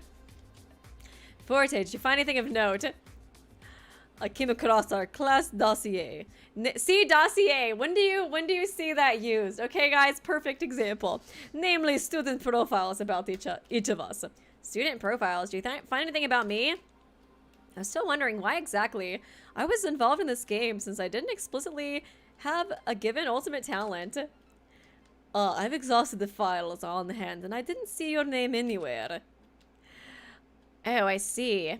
I'm terribly sorry. I understand it's been bothersome to be here as an unexplained outlier. It's not your fault, Forte. I guess it's coincidence? Although I did come across something useful. These student profiles have an immense amount of background details. Yeah, I was really hoping we'd find something on Echo, honestly. Important figures, significant others, fears, other miscellany. But other than Cyrus, no one present has any background involvement with the game. So all of us present are just victims of coincidence.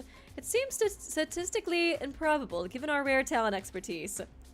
Yes and no. How shall I explain it? To start, as we are aware, the minimum requirement to come here was to be an ultimate student that receives a letter of recognition from the Preservation Project, unless you're Echo. Should they have accepted the offer for protection, there was a period of time between sending the letter back and, I suppose, being whisked away to the secret location. It seems in that period of time there was a sorting method to create the class.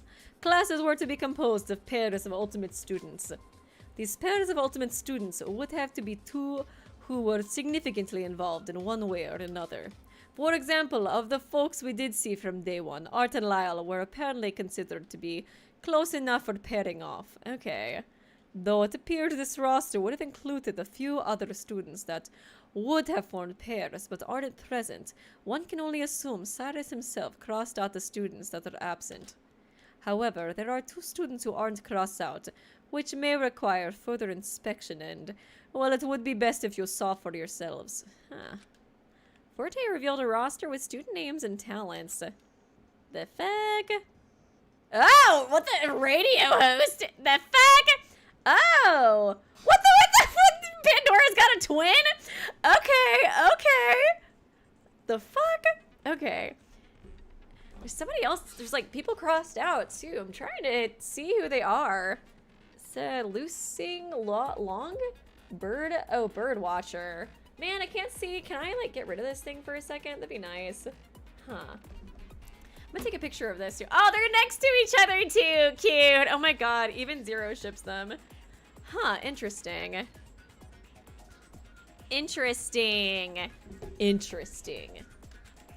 There are 15 profiles shown on the roster. 1 next to Cyrus was clipped out, and 5 are crossed out. Oh my, is Pandora the fucking mastermind? You fucking Junko ass bitch. Wait a second. I just thought of that too.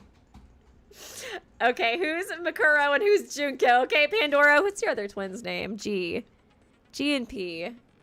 Pandora and Gandora. That's so true, besties. There were 15 profiles shown on the roster. 1 next to Cyrus was clipped out, and 5 were crossed out in dark ink, bringing the total of student profiles visible to us 11. However, I wasn't on the roster. Twins has never been a good thing for Danganronpa, honestly. It's never been. Oh, wait, click the mouse wheel to hide the text box. That? Oh, cool. Nice. Oh, what the? No, damn it. I clicked the wrong thing. Peculiar, as you noted, damn it. My bad. I guess you meant the actual mouse wheel, not the little wheel. Shh. Guys, I was born stupid, okay? Just don't judge me. Peculiar, as you noted, there are 2 extra students here we still have yet to encounter. Oh, Epta, thanks for the dono. Fun fact, they're actually a short comic that gives backstory to how Lyle and Art met. If you want to see it later, I can DM it to you. Oh, that'd be cute, honestly. Thanks for the dono, by the way. I guess I was right about Pandora being kind of sus. They are listed as being in association with Say and Pandora from the looks of it. Does that mean they're also ultimate students? That is indeed the case. They're listed as the ultimate radio host, ultimate cartographer, Akihiko Quartz, and Gaia Espere. Gaia Espere. Let's have a closer look at these 2 students. Y'all not notice that one of them looks exactly like Pandora? Missy hastily moved aside the folders strewn across the bed and placed the student profiles for Akihiko and Gaia. Okay. Cartographer. Akihiko Quartz looks like Zero. His clothing and hair were different colors, but his actual features were the same. And Guy looked awfully similar to Pandora. Literally exactly the same. Just meaner. It's like a little emblem right there too. Even more damning were their school symbols depicted along with their profile pictures. Well, one thing is for certain. It's clear to us that Zero's true identity is Akihiko Quartz. Oh my god, ultimate... Wait. Radio host and more like radio rebel. Fucking Zero gonna come out. Guys, I'm a radio rebel. That's the biggest plot twist in this game. And we can conclusively put a face to the second mysterious announcer named Eve. Oh, so she's Eve. Oh, Gaia. Oh, like Gaia Online? Gaia. Yeah, right? Or Gaia? It seems Pandora must have known more than she was letting on, seeing as the true identity of Eve appears to be her only sibling. Fucking sussy baka. Oh, what? Oh my god, I should have been giving the radio host a southern accent the whole time. I missed out. Damn it. What a missed opportunity. That said, seeing as the students' associations have been revealed, could only mean say, knowing Akihiko has some sort of...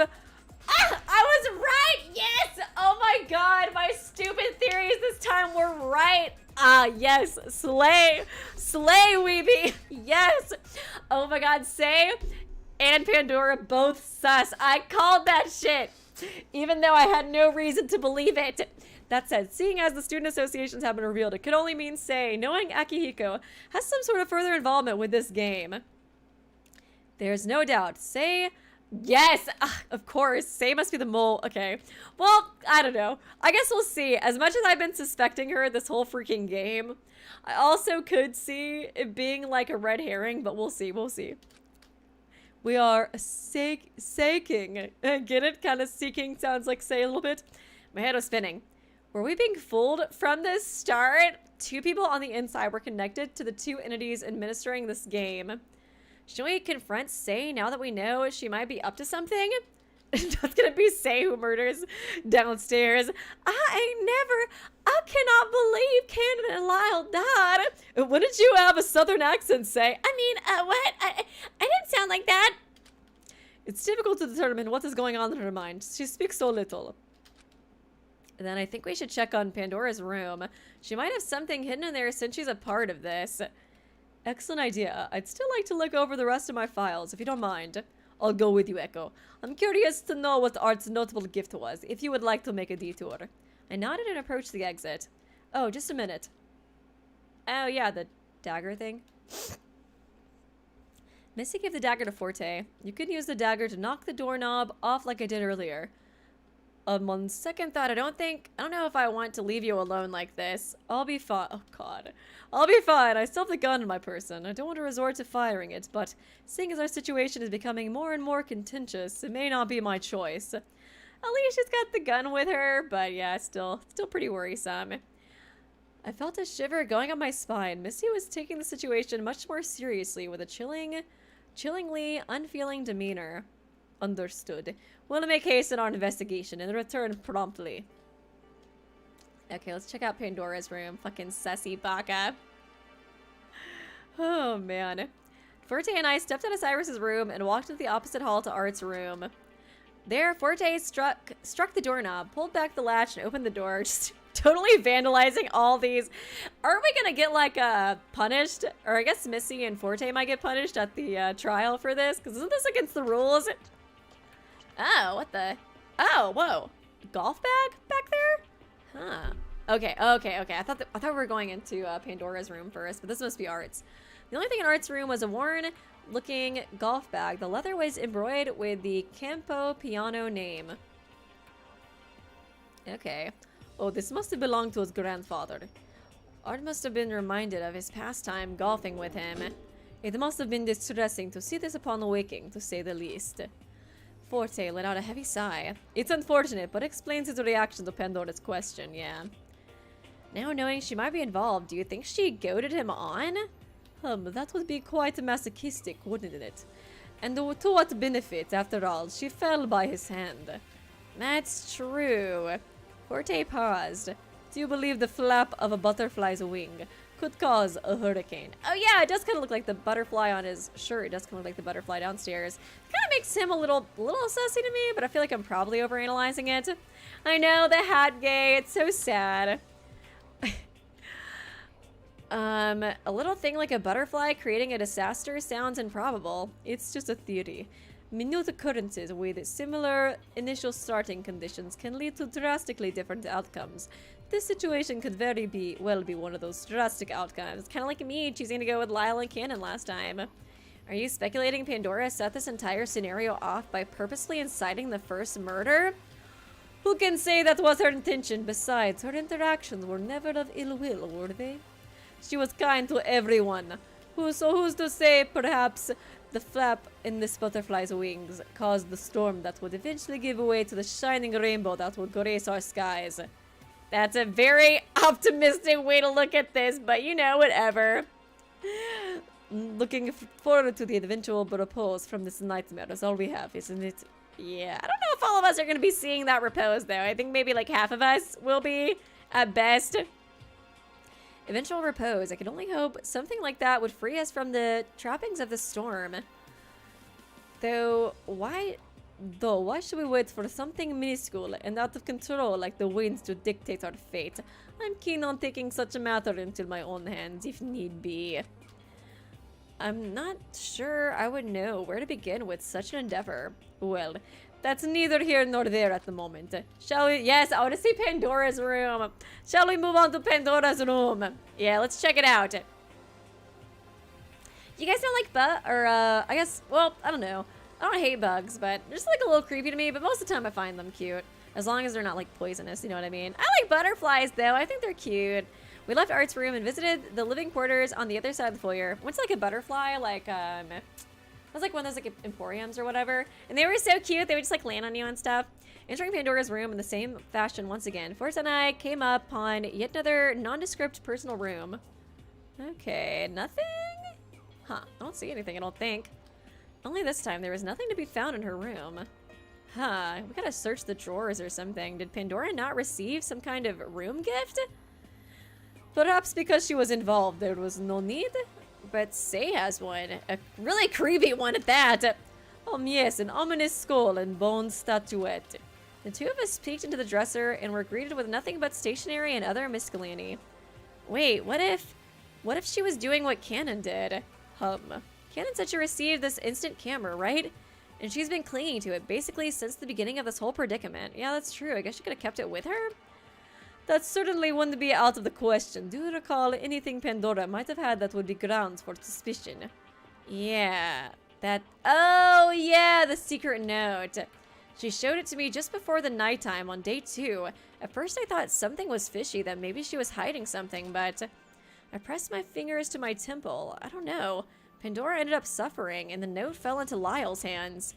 Maybe the secret note was her vexing gift? But if she were some kind of double agent, why would she nonchalantly share the note with me?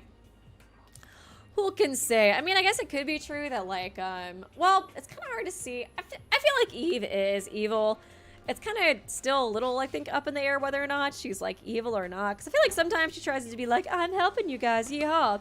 But other times it feels like she's not at all. But it could be that if Eve is evil, hypothetically, and she is also Pandora's twin sister, then it could be that she, you know, she hated her twin sister and wanted to get rid of her for whatever reason. Maybe she had, like, a complex or something, you know? Felt, like, intimidated by Pandora's, like, talent or something.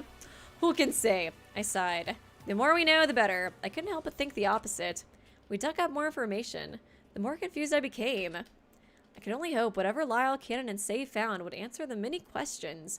But at the same time, I was afraid to uncover more of these secrets. Thank you, Kyoko Kirigiri. I just realized we always say yeehaw, but we never ask ha ye. Ha ye. Oh my god. Oh, Eve. Ill. Oh my god. You guys in the chat, y'all are too much, dude. Y'all are too freaking much. Thanks for the donation, by the way. Let us return to Missy with our findings. Okay.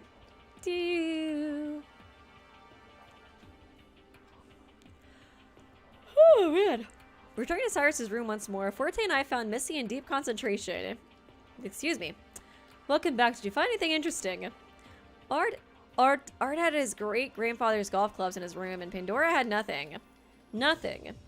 Echo speculates that perhaps the secret note mentioned in the first trial may be Pandora's room gift, in the same fashion as Kanon's instant camera.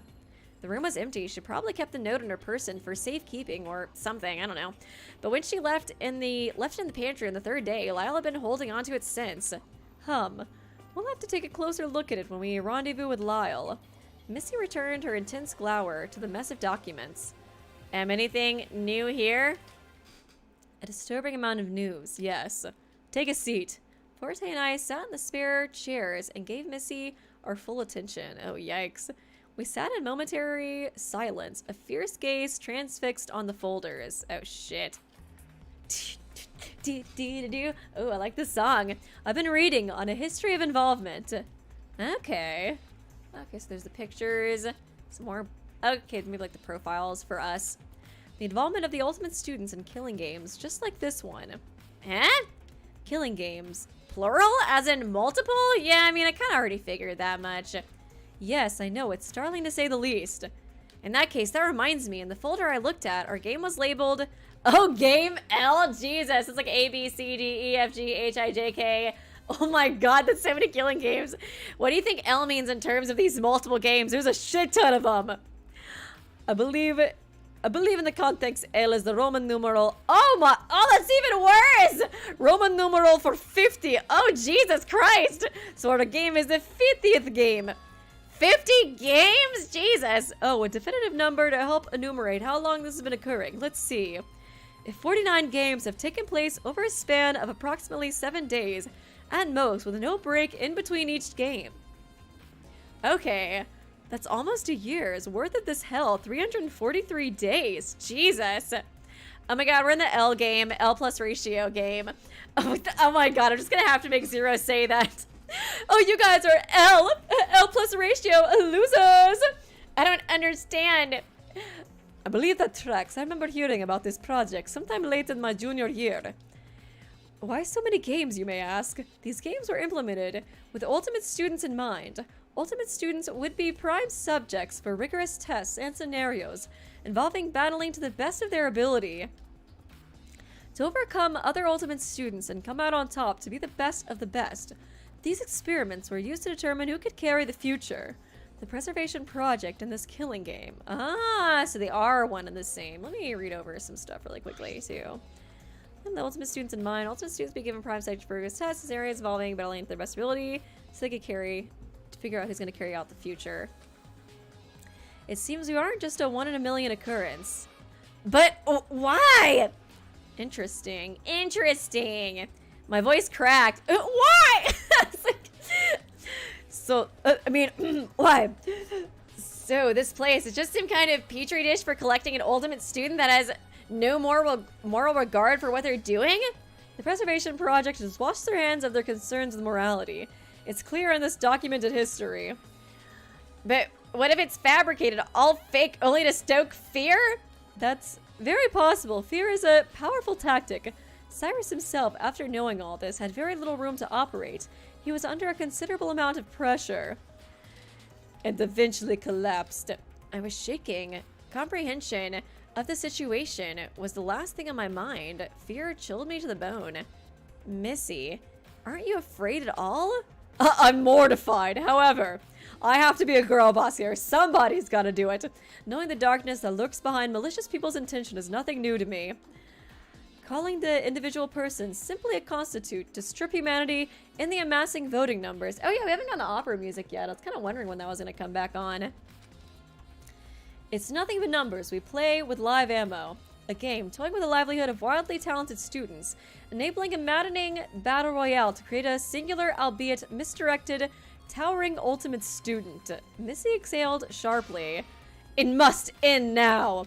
Yeah, I mean, it seemed pretty obvious that there was other killing games from, like, Missy's GF dying and, like, Silva dying and stuff, but, interesting to get more, like, confirmation on it. Thank you, Mary So True. Only 3 more killing games, and we'll get an emo and a pianist as the protags. Yeehaw, that is so true. I was thinking that, too. I was like, could this somehow connect to V3? I was like, I don't think so. But, well, I don't know. I guess, I was just trying to think if it would possibly connect to V3, because I never really heard anything in terms of, like, this connecting to any of the canon games. I just kind of assumed it didn't because of, like, the different art style and stuff. And, you know, the new introduction, or, you know, not having, like, Monokuma as the mascot, and, like, even the introduction of, like, the preservation project and all that, but maybe this could be a part of that? Danganronpa 50? Missy. Forte and I chased after her. Missy stood arms crossed at the elevator. She was embroiled in thought, her brow knit, her posture imposing. Are you in full possession of your faculties? You aren't the one to charge forward like so. I hate to say that I only have a hunch. I have little to rely on but a gut feeling lately, and have nothing but instinct to justify acting upon them. I have nothing except... Oh! She held the photograph and pinned it to the wall with a dagger. Jesus Christ, Missy! Okay! Nothing but a vengeance for bringing this establishment to the ground, into a burning hell for all the suffering. Yes! Oh my god, Missy, yes, pop off. Put us through. I was so misguided, so blindsided for thinking I wanted to be a part of the preservation project. I can understand why I should be so pissed off. I've been played for a fool. A fucking fool. Missy, none of us could have known this would be our fate. It's possible that the two conspirators must have known something from the start. Oh, is she gonna go fuck up Say? Rather than confront the one remaining, we must attack the source. The elevator chimed, and Missy stepped. Oh, Jesus Christ, what are you gonna do, Missy? We're going to the courtroom. Oh, she's gonna try to confront Zero then? Maybe? I guess that would be the source. Only the monotonous elevator hum filled our ears as we traveled to the courtroom floor. Or this is a new courtroom, actually. Or no, never mind. We entered the dark circular room once more, this time without explicit orders to determine a culprit. It was quiet. The windows were pitch black. Zero was nowhere to be found. Missy swept in, looking for any indication of the announcer's holographic presence. She's gonna, like, fight the holograph. Yeah, have a piece of this. Why isn't it doing anything? It's okay. You can at least get out your anger, I guess, a little bit. I don't know. I feel like that would just make me more frustrated, honestly, fighting a holograph.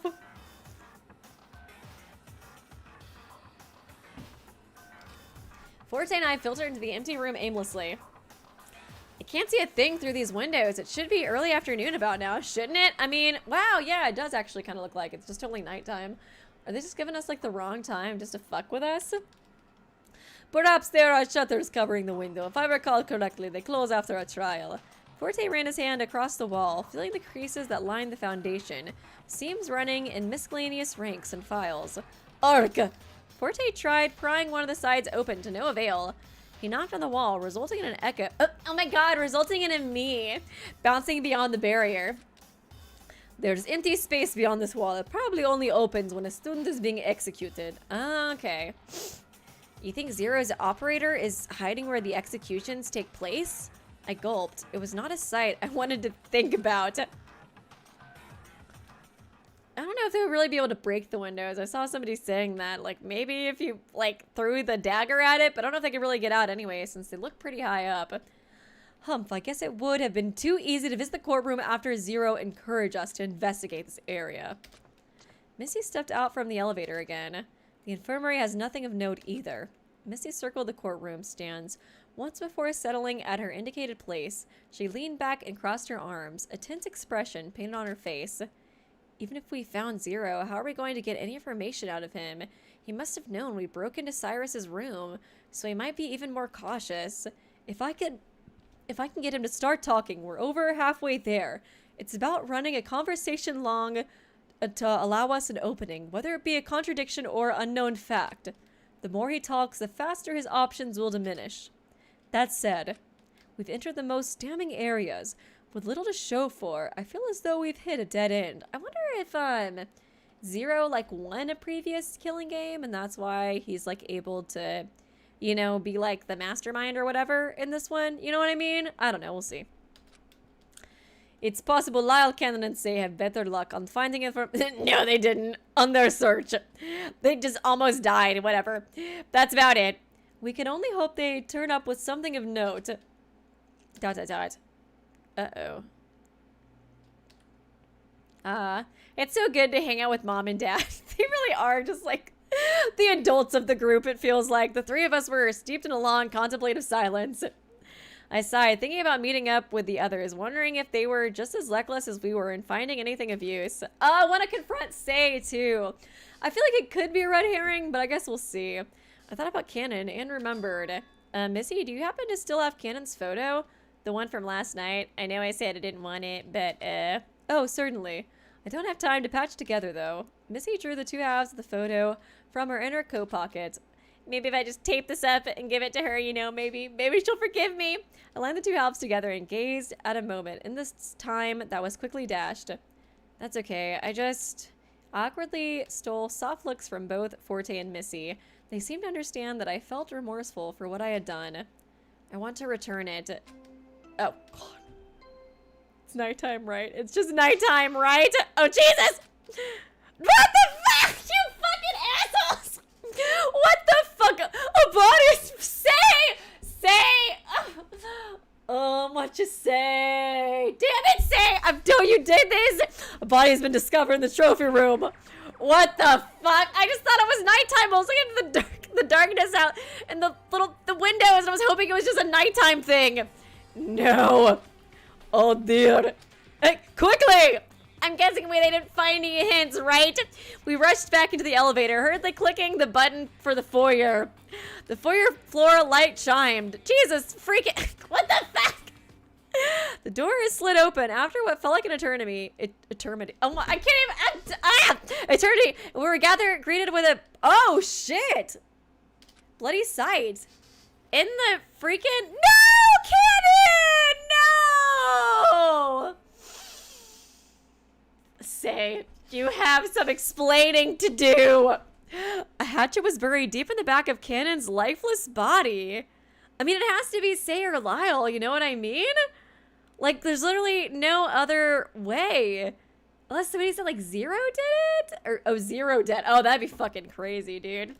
A hatchet was buried deep in... Man, I like Kanon so much, dude. She was trying to improve. Come on. Blood stained the polished floors. A fresh liquid reflected upon the glossy surface, creating a haunting glow in the middle of the foyer. Kanon. Damn it! Missy and Forte bolted out of the lift while I remained frozen. I knew splitting up was a shit idea. A sickening metallic odor filled my senses and I felt a cold sweat form on my brow. Missy and Forte were huddled in concern over Kanon's body, but it was clearly no use. She was, yeah, she's bleeding pretty badly. But the body discovery announcement, it said it was in the trophy room. Did that mean... Oh, fuck. Oh, God. Oh, God. Oh, God. Wait a second. Wait a second. I feel like they're pressing it too hard that it's like, Say did this. So it's probably going to be Say in the trophy room. And then Lyle's going to be the only suspect. But then maybe it's actually Zero or something. You know what I mean? We'll see. We'll see. Was Say really behind all of this? Above Missy and Forte's clamoring, I heard a strange noise. Dread possessed me. Missy, Forte! Oh, shit. Oh, God. Oh! What the fuck?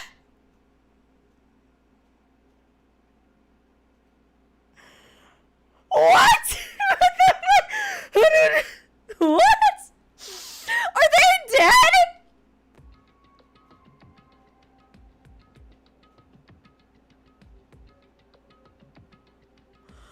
I thought I just imagined that for a second.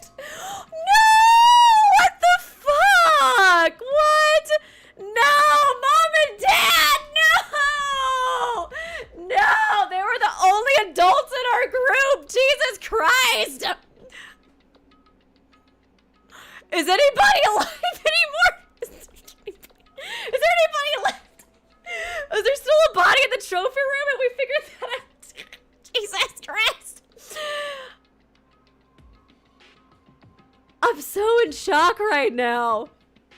3 people died! 3 people! They were completely crushed by the chandelier. Their bodies lost. No! No! Oh my God. Aren't you seeing this shit? Oh my, at least they're with Art now in Texas. Jesus Christ, dude. That's so, man, I'm so sad. I like them both so much. I didn't expect to lose them so soon. Their bodies lost under the tons of shards of glass. Poor fucking Echo. Can you imagine the trauma that would come with this? I could hardly muster a sound. I was shell-shocked. Glass and blood littered the floor before. No, Missy! No, my girl boss! No! Damn it. The glistening liquid reflected on the marble floor doubled the terror in my mortified visage. It's like, I feel like it just keeps like hitting me more and more the more I stare at it. I'm like, no more girl bossing from Missy, damn it. My best girl. God. Thank you, Kayla McIntyre. Triple kick. For real, dude. This is fucking brutal. Brutal, not brutiful. God damn it. I can't speak. I'm too traumatized. Another person. Triple kill. God, it's about to be quadruple kill, I feel like. And thank you, Fallen Redditor, for the donation. Yeah, isn't this the bad ending? I thought we already did the bad ending. We already did the bad ending. Why are we getting another one? I don't get it. The nightmare sight brought me tumbling to my knees, dread oozing through every part of my body. My breath was falling out of pieces. My vision became blurry and red from panic.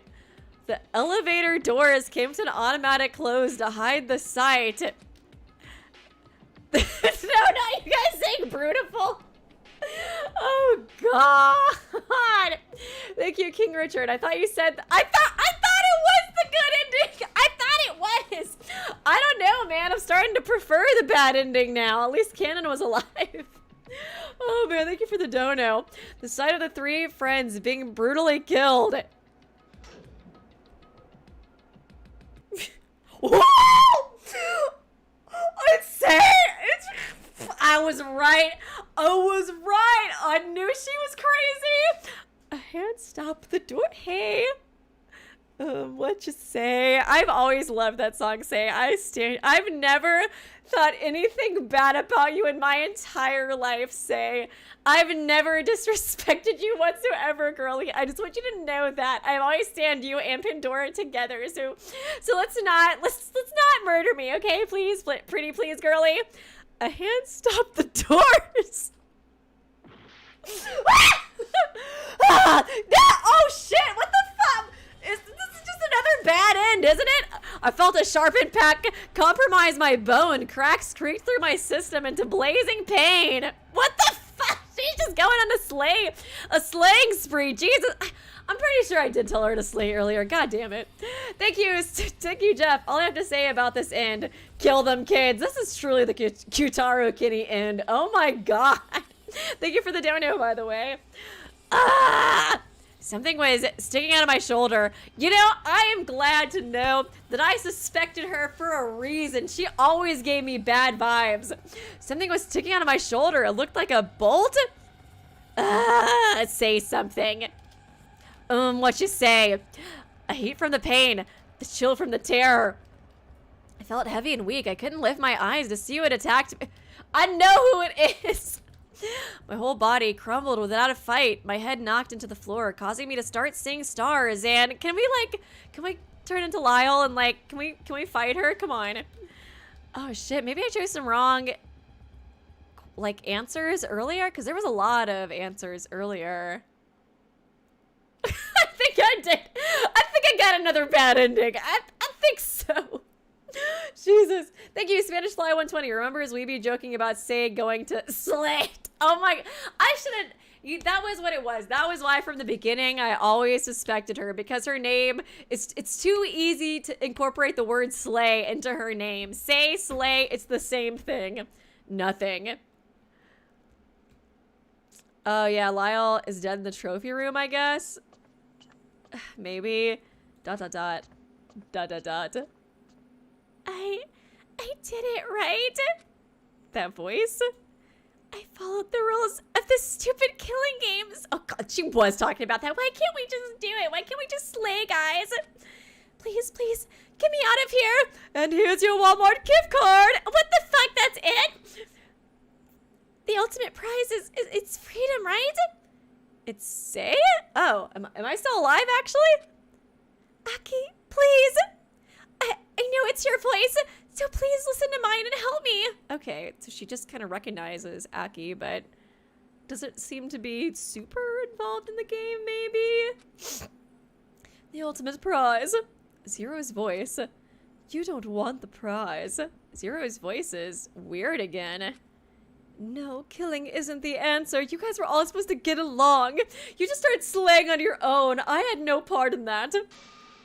What? After Say's remorseful cry, no one could hear a pin drop. I mean, no one's alive to hear a pin drop either. I could feel my heart struggling as my adrenaline rose. Killing isn't the answer? Then what were we doing here? ... This is wrong. It's all wrong. Weeby fucked up. ... What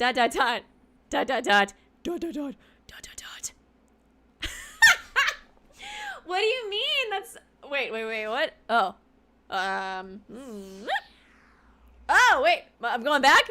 Time travel. What the fuck was that? Echo just lost it for a minute. What was that? Oh my God, there's nothing good for me to do. Come on, you all, I'm being very... Okay. Echo's like the ultimate memory, right? I'm trying to see if this could connect to their talents somehow, but I don't know. It's just a dream. It seemed like they saw into the future though, you know what I mean? That's kind of what it seemed like, at least. Come on, Eka, you gotta go kill Sei right now. You gotta slay Sei before it's too late. Honestly, I wonder if it was it Sei maybe who killed us in the last route too? Now that I think about it, I just assumed it was Kanon, but somebody had to like turn off the lights. You know what I mean? We just never heard Kanon scream, I think, but maybe she was just quiet when she got killed. I don't know. A lapse in time. Oh my god. Come on, you all. I'm being very generous right now. You don't want your opportunity to go to waste, do you? Ah, time's wasting. Zero's taunting voice rung through the halls once more, his laugh crackling through the speakers. This feels like an important choice. Perhaps I should think carefully. She was once more. Well, I don't know, it just went so good the last time. It went so good last time, I just don't know which one to choose. Oh my, there's no right answer. What do you mean choose which group? What the fuck? What the fuck? Do I choose them again? Choose them again? I don't fucking know, dude. I'm so confused. Danganronpa lapse in time. What the fuck? Okay, I'll just choose them again. I felt this sense of deja vu. The announcement urging us to split up. The importance of the decision. But everyone was alive? Did those horrible things actually happen? Or am I just Delulu? Have I finally given into the Delulu? Hey, come on, it's not that hard of a decision. Nothing bad's gonna happen based off this decision, Echo. Stop being so dramatic. That's my job. Echo, you need to get moving.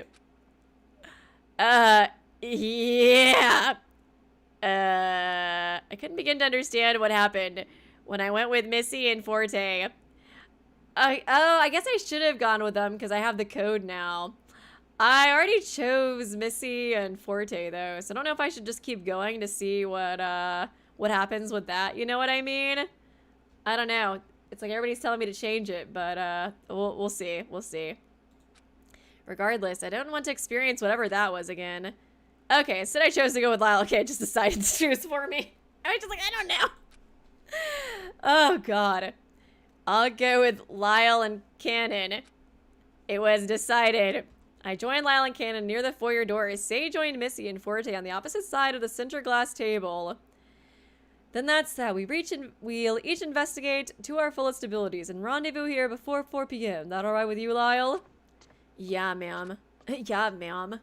Lyle had already begun walking to the doors when she asked. Got deja vu. I hastened to keep up. We stepped through the doorway to the darkness. Oh my god.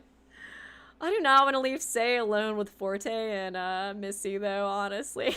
After what we just saw, man. But what was going on? I rubbed my shoulder, reaching out for the distant pain that haunted only my memories. I thought the first ending was bad, Jesus. I glanced back at the other group. Missy gave a small parting wave. Missy! Ah, I'm so glad you're alive again, girl. I love Missy. She's such a girl boss. Parting before turning, just like as Missy is like waving to me, I'm like... she's so cool. I glanced back at the other group. Missy gave a small parting wave before turning down the hallway to do her investigation with Forte and Sei. She's been so helpful. It just like was so sad to see her die just like that. You know what I mean? It's like nothing happened. I could only hope nothing awful would happen here. My eyes adjusted to the dim lighting as we quickly met with stares that tumbled down a dark length. Not a single word was exchanged between the three of us as we trudged down the steps further from the foyer's glittering hall. An anxious feeling rose in my stomach as I glanced back at the dying light. The other group was... Oh, God! I do not want to leave them with Sei. Oh, God. After some time, the forward floor beneath us revealed itself at the bottom of the stairs. A hidden floor we gained access to stood in stark contrast to previous floors. Lighting was dim, walls dark and cool. I think we kind of read all of this before. Elevator hall divided the room, equal half, similar to the main floor. Hey, guys, like, can we take this elevator back up to the... Oh, hey guys, looks like we can... I thought they were like, hey, let's fucking leave this place. I don't want to do this anymore. I want to go home. Can we take this... We could take this elevator back to the main wing, huh? Probably, but what's the use of going back now? We made a decision to split up and need to investigate. Look for an exit, you dumb bitch. And did that really need to be said? Ugh. Lyle instructed the two of us before. I'm just gonna make Lyle even more emo the more I reread his lines. Lyle instructed the two of us before anyone else could get very far. We could hear the unfortunately now familiar speaker crackle. Y'all decided to split up. That's right, no sweat off my back, I never sweat. Thanks to your fancy bracelets, I can still locate where you are. There's no escaping. Anyways, here's some little gifts. Kanon and Missy, respectively. Grab it if you want to, or just give it to somebody else who gives a shit anyways. I do want to know what Kanon gets. I wonder if we can, like, rip it out from her or something. So the motives were given to the same people as before. I'll check back with you folks later. Enjoy your investigation. The announcement ended. Lyle went over to the Foyer kiosk as directed. Kanon put herself between Lyle and the kiosk. Not so fast. There's no way I'm letting you see whatever this messed up shit is. How do we know it's going to be bad? I love Zero. He's my bestie. He's never done anything wrong his entire life. Everything in this place, plus he dresses emo just like me, he can't be bad. Everything in this place has been nothing but bad, genius. What makes you think this is any of your business anyways? Lyle rolled his eyes and left Kanon in relative peace, going about his way to search for an exit. I stood by in curiosity as the kiosk printed a small sheet, blank, face up. Kanon rips. I guess Echo doesn't have any memory of the first ending that I got to. So, I guess they wouldn't know to rip it from Kanon's hand before she rips it up. But man, it'd be nice, because I want to see it. Kanon rips the sheet out of the receiver, balls it up into her fist, and stuffs it in her pocket without a glance. I won't fall for any motives if I don't look at the thing Zero's trying to tease me with, right? I guess so. If it were anything like Missy's motive, it was likely to be just as disturbing. Let's see. Here's a map of our current floor. It doesn't look like there's much here. Two long halls paralleled each other at the opposite side of the room. Towards the back, opposite the stairs, were two larger rooms, one the trophy room and the other. The map of this floor. Oh, man. This is reminding me of something really hardcore, but I'm like, is it a spoiler to say that? But it's reminding me so much. Oh, man. I was like, should I say it or not say it? I don't think it's... Nah, I guess I shouldn't say it. It's reminding me a lot of another game that I played, and I'm sure a lot of you guys have played, too. Like, having to go through multiple routes to, like, figure something out. The map of this floor looked the same as the blueprints I saw when I went with Missy and Forte. The other room was still redacted. I wonder, what other room is it? It doesn't show on the kiosk map. Even so, we're here anyway, so we can just visit the room itself to see what it is. We stepped away from the kiosk to explore the underground floor.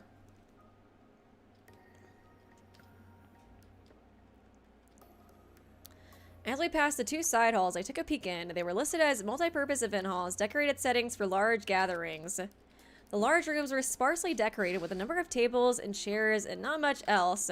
Yeah, I feel like if you know, you know. You know what I mean? I feel like it'd be kind of a spoiler to say it, but I think you guys would get it based on what I said if you have played the game. The event halls are pretty, but like much of the building, they lacked any sort of quality of life. Ken and I wandered about, but not for very long. Nothing glaringly strange caught our attention. It was as if this place was never meant to be anything more than recreational. The entire time we explored, Ken kept a safe distance from me as I pondered when the best time to make amends. Lyle was waiting for us back where we started. About time you lot caught up. What do you expect? You didn't demand you didn't demand we all travel glued at the hip. Hey now. Hey now. The two glared at each other. A palpable tension burned in the air. Every time I see those words together, I just have to start singing that song. So did you find any sign of an exit? No. The hallway behind me just goes to the shared elevator, not an exit in sight.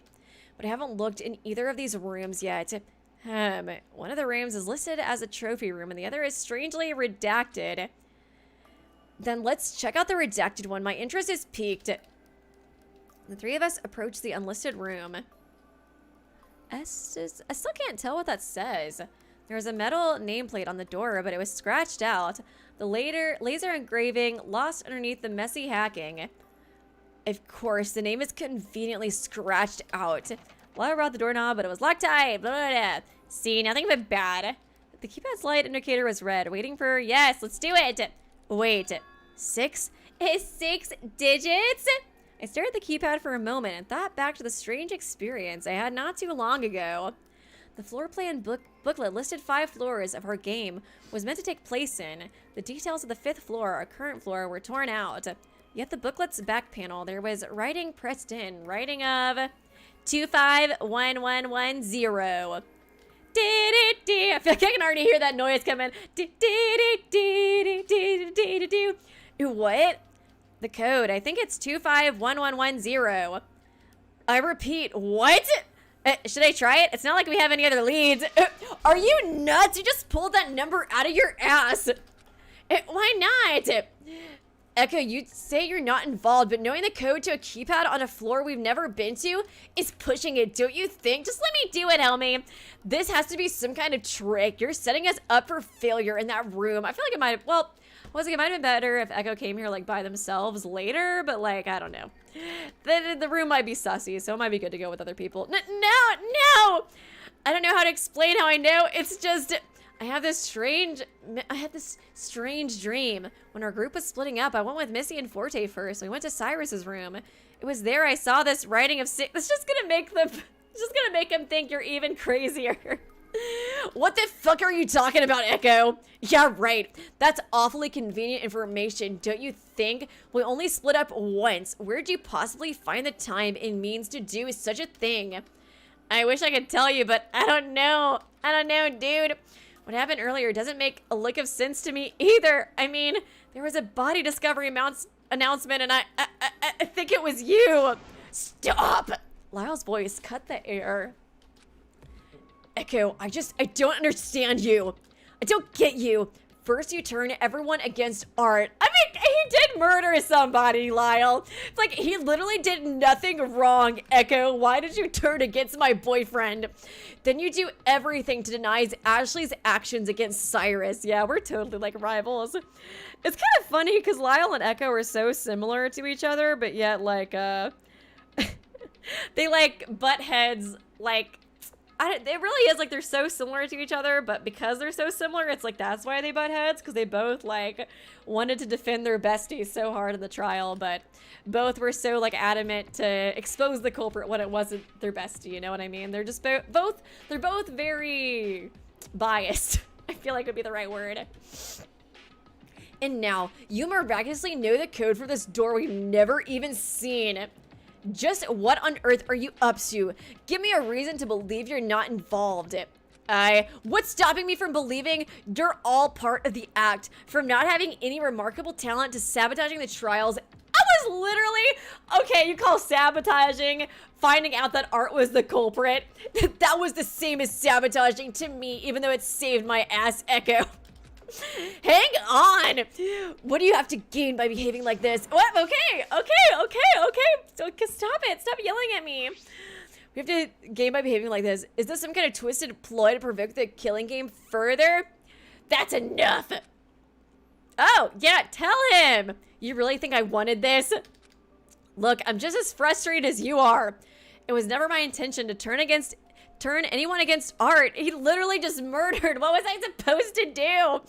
Like, guys, let's forgive him. He's just a little hat gay. Well, that is what I said in the trial when I was like playing the game. I was like, guys, let's all just let him go. Let's let him live.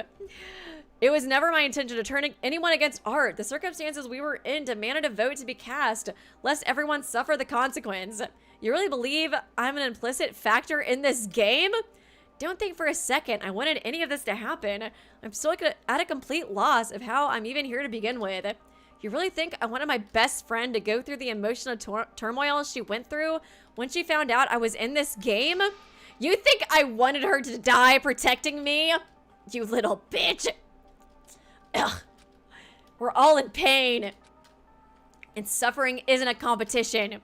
So I'm sorry that I don't have the answer to any of your questions, but I'm doing my best to combat these desperate feelings.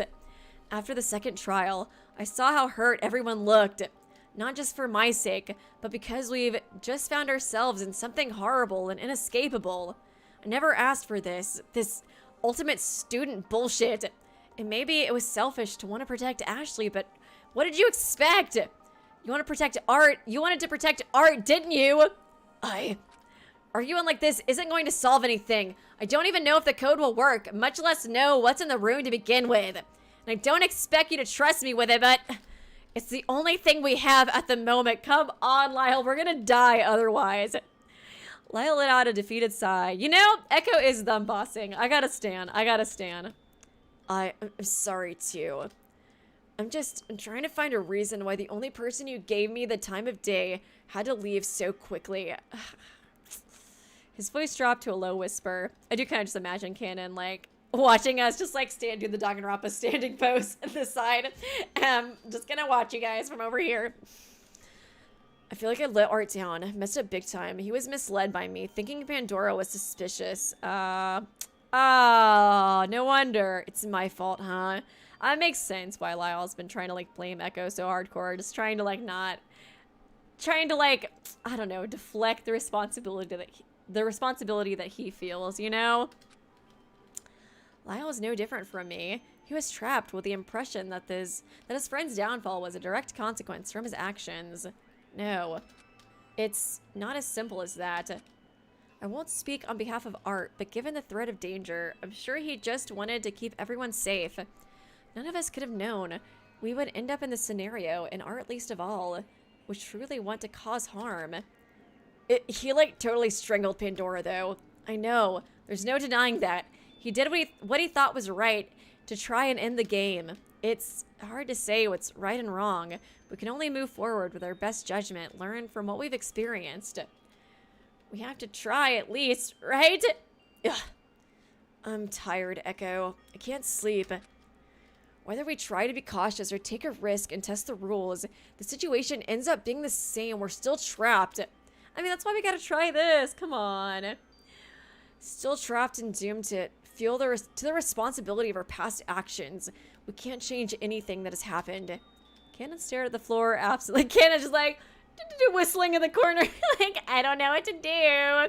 This is awkward. Yeah, but there's nothing left to try but this.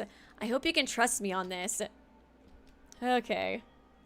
All right, try the code. I nodded and approached the keypad.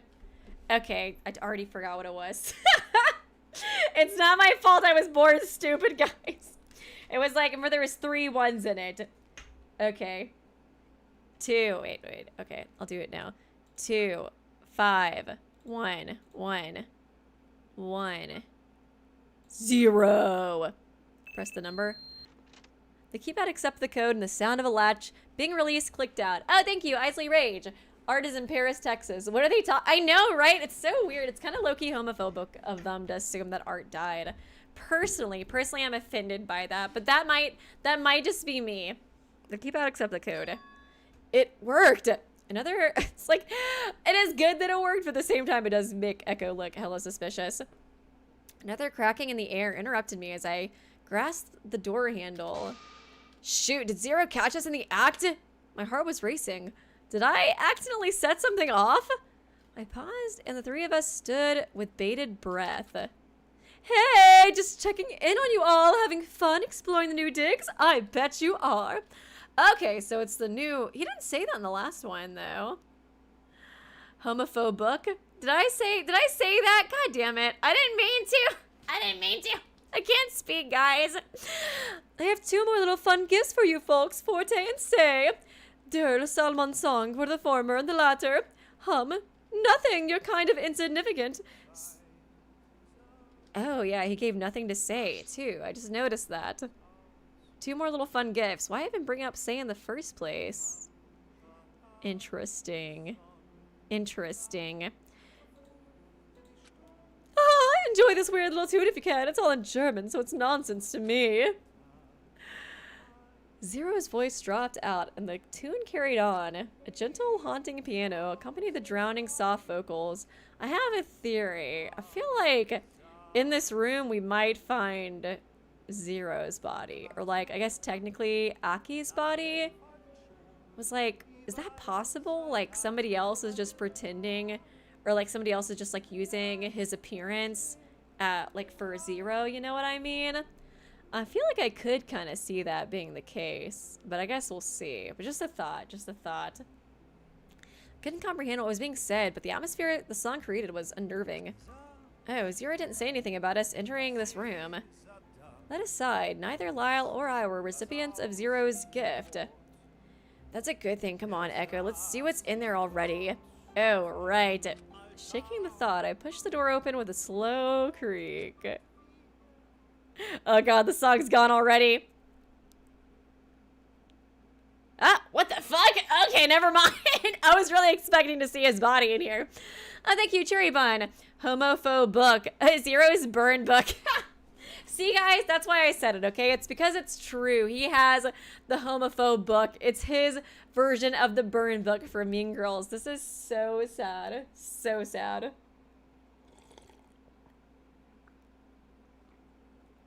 Oh, interesting. I mean, he was the ultimate radio host, so there would definitely be voice samples to use for him. True, true, Amber. Good point. Good point. Upon shutting the door, the ominous song ceased its crooning within the room. We found ourselves in a hexagonal, eerie room with full-length capsule-like objects creating the centerpiece. Like the pods we were... Are we in space? Standing workstations lined the walls, corresponding to the capsule objects on each wall. Miscellaneous monitors and controls filled each section. What is this place? Yeah, it does look like the, what was it called? The Neo World program in Danganronpa 2. We stepped in further, our footsteps echoing, meeting through the chamber. If I had to guess, considering our killing game scenario, one could say there ought to be a cold room to store bodies. Ew. Oh god, I guess it could be that too, actually. Like, are we in Paris? Paris again? You think this is... Where are they? Well, it would make sense since this place was hidden behind layers of precautionary security. There's not a very conventional design, if that's the case. Oh god, how many... These little pods are there? Could it be possible that like Ashley and aren't in them? They're like in here. Is this just gonna ruin my facade of Paris, Texas? I inched cautiously towards one of the large capsules. There was a small display monitor at the foot of the closed capsule that read stable in bright green letters. Oh. Spotting a small viewing window at the head of the capsule, I made my way over and peeked in. Oh! Hey, it's the other one! Ah! I staggered back. I think so. I think that was Pandora's twin, right? I recalled seeing this person's visage when I was, yeah, with Missy and Forte. They just look so similar. I'm like, wait, hold a second. Let me double check my brain. What is it? Lyle ran to the window, standing at the opposite side of me. His eyes widened. Is that Pandora? This document says otherwise. Same last name, though. Okay. Kanon was holding a medical chart that was hanging near the stable indicator. Okay, so we might find Akihiko in here too. And maybe the other people that were like crossed out in the picture we saw before, you know what I mean? I'm trying to think. I'm like, who else was there? I think it was mostly, well, there was other people crossed out in general, but it was kind of hard to see what their name and stuff was looking at this. It's her. My voice was barely a whisper. I stared at her, my vision twisted as I felt my heart start racing. Yeah, I was thinking maybe Silva and Darling are in here. So Silva, Darling, Akihiko, Pandora's twin. Is there anybody else we're missing? The other announcer Forte had discovered along with Zero's true identity. The other announcer behind the killing game was right in front of me. Lyle paused and took a look at the person in the capsule. He took out the secret note he had been holding onto and inspected it further. What if they sampled her voice too for Eve? Without a word, he started unlatching the capsule. Oh my god! What are you doing? Are you going to take that person out of the capsule? It's the person behind Eve. There's a pin on her shawl that looks just like the Eve announcer symbol and the symbol on the secret note. She could be dangerous. What if she attacks or something? Whatever. There's 3 of us and only 1 of her. Stay alert. Let's slay, guys. Oh shit, he's really doing it. The final latch clicked and cool air rushed out from the containment unit. We watched in awe as the glass automatically rose. She looked as if she were asleep, a steady, barely noticeable rise and fall of her chest, indicating her shallow breath. Then, oh shit. Her eyelids twitched. I feel like she's gonna like stand up and start like choking one of us. Oh, okay. Oh, she's so pretty. How? Her voice was hoarse but familiar. The formerly disembodied voice of Eve was now given a definitive face. Did I give her the country accent? She reached out, but before she could do anything, Lyle stopped her. Hey, what are you doing? Please, I can't bear being in there a second longer. Yeah, okay, because like I was thinking maybe she could control Eve from here, but it does not seem like it. Doesn't seem like it. She murmured wearily as she struggled with enormous effort to pull herself up. Come on, Lyle, give me a hand. I guess I can give her the Pandora voice. Lyle grumbled. I loved doing that voice, man. It was so fun. Lyle grumbled in dissatisfaction, but helped anyways. Guiding Eve out of her containment, she crumbled to the floor, completely fatigued. Attention. Le prux altamente. Are you okay? Oh, man. Her outfit, I don't know, reminds me of like a Star Wars character or something. She could barely shake out a response. I see people saying to give her the Eve voice though too. I wasn't totally sure which one to do. I just like the accent's so fun, honestly. Then I remembered. I'm here if you're hungry. Reach into my pocket. Oh, that's nice. Oh, the Danish that Pandora made too. It doesn't seem like she was a part of this, so it seems like, you know, they probably had a good relationship. Reaching to my pocket, I offered her the jam Danish I saved earlier. She generously accepted it, taking only a few bites before stopping altogether. Oh no, she recognizes it! Oh, Pandora, what have I done to you? A blank, somber stare glazed over her tearful eyes. She, acknowledging that she kind of, knows what happened. You're Gaia Espere, right? How do you know? I don't know how to explain. I still don't know how to reasonably describe the strange occurrence I had experienced earlier that caused me to know things I shouldn't. Wait, who is this?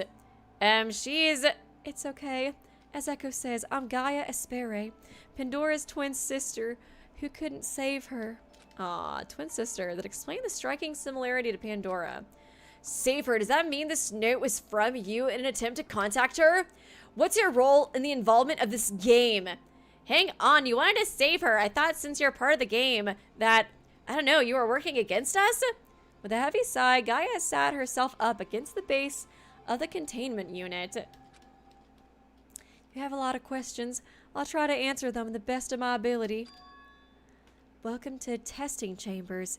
It's a pleasure to meet you all, Echo, Lyle, and Kanon. Knows all of our names. Testing Chambers. Interesting. We gave Gaia some time to regain her strength as she cautiously savored the pastry I'd given her. She sat herself in a chair at the small workstation as we idly waited. Lyle was noticeably impatient, Kanon still and unreadable. Ugh. So, who are you in the context of this game? Unlike Zero, who controls the many aspects of the killing game, I'm just an So you are a part of this. What? Girl, what? Huh. Okay. I'm just an overseer. We're able to oversee the entirety of the game from our captivity. Unless she was working on like other games, but she didn't want her sister to be like in this one, you know what I mean? Whoever is placed in one of these incubators has their consciousness removed from their body and incorporated into the technology of the facility. Okay, so Zero probably is in here. I was never originally part of this, but seeing as this containment unit has synonymous framework into collecting data from our consciousness and biopsychology, I was able to wedge my way through the basic functions. But I'm concerned it was Zero's request to open the foyer doors. I think he wanted you to find me in this room. I'm afraid he has something in store for... So Zero is evil. But I'm like, is she... I don't know, man. She shuddered at the thought. If what Gaia said was true, even she wasn't safe. I guess she was just being used by them? Is this a farce? A bunch of lies to make us believe you're not a threat? I'm sorry, I can't provide you more details to convince you. You'll just have to take my word for it. In that case, where is Zero? His body's on the other side, in one of the other units. However, he's in much worse condition. Oh, is he like on the brink of death or something maybe? Gaia pointed out one of the other units on the opposite side of the hexagonal centerpiece. Lyle and I walked over to the unit that was lit. The screen displayed critical in red. Oh. He just looks upset. I thought it was gonna look like, I don't know, a corpse or something almost. It was actually said the visage of Zero was in the unit, but his hair and clothing were different, just like in the student profile for Akihiko. It's him. Akihiko Quartz, other known as the also known as Radio Rebel. Oh god, I'm a huge fan of Radio Rebel. Zero, the despair program infected version of Akihiko, has control over malicious threats, a seated control over general facilities such as the infirmary in an attempt to make contact with the participants. So she is good, but also the overseer. That note, it was Pandora's room gift. I composed a note for Pandora, and whoever could recognize the other emblem, whoever could recognize Zero, or rather Akihiko Quartz's emblem, say. But I haven't had any luck, and I'm not sure Pandora figured it out either. Huh? Gaia doesn't know who the other insider is? Say's profile was attached with this Akihiko's after all. Yeah, I guess she doesn't realize yet. She just thought that they would respond, but they haven't yet. Wait a minute. I heard Kanon's hushed muttering. Well, what are we waiting for? Huh? Why don't we just release him from the unit and be done with this game? Just fucking kick his ass right now. That is not advisable. That's just Akihiko's body. The other one operating this game is Zero. A forward consciousness of Akihiko that have been merged with a despair program. Okay. So he's just like a... it's like a part. So does that mean Akihiko's not really a part of this then? It's just kind of like a fusion of his personality with a despair program. I guess it could have been the one to fuse his personality with it though. But it kind of seems like, you know, like an alter ego, I guess, is what we're talking to. You know, I guess is what Zero is. Thank you, Fallen Redditor. Weeby was sus of Pandora. Now that she's gone, Gaia is the next target of ultimate sus. I don't know. I think she might be okay. I was still kind of right about Say though. Even though I guess like it kind of seemed like based off of the other ending, like Say is aware of, you know, Akihiko, but I don't know if she's really a part of the game though. You know what I mean? Like it kind of seemed like she just slayed because she wanted to be over and done with it. You know what I mean? I don't know how Akihiko's real consciousness is faring. I worry he's too far gone. If we release him, it's possible Zero could malfunction, but could also kill the host conscious. It's like, is he a good guy though? Or like, so what? A small price to pay for all the hell he's put us through. No, please, it's not him. Okay, so it's not him. It's the fault of the despair program, the preservation project. Oh, the ultimate prize. So he was the winner from the last one, I guess.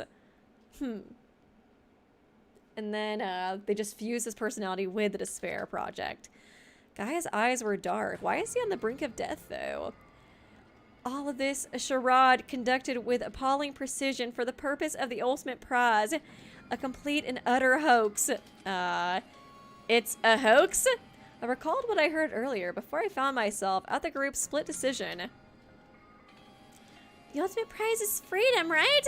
Oh, that's so funny, Say. The ultimate prize. You don't want it. Okay. What is the ultimate prize?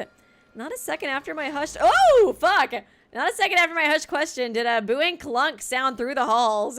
The lights... Oh, fuck! Oh, no! Is Say back to slay? The lights went out. I remember what happened last time the lights went out.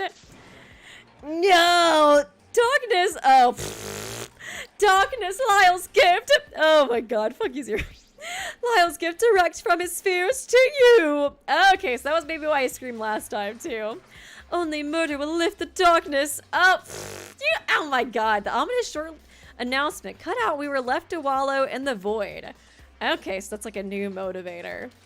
I guess it's really kind of directed towards Lyle, too. The room was blanketed in black velvet. I couldn't even see my own hand in front of my face.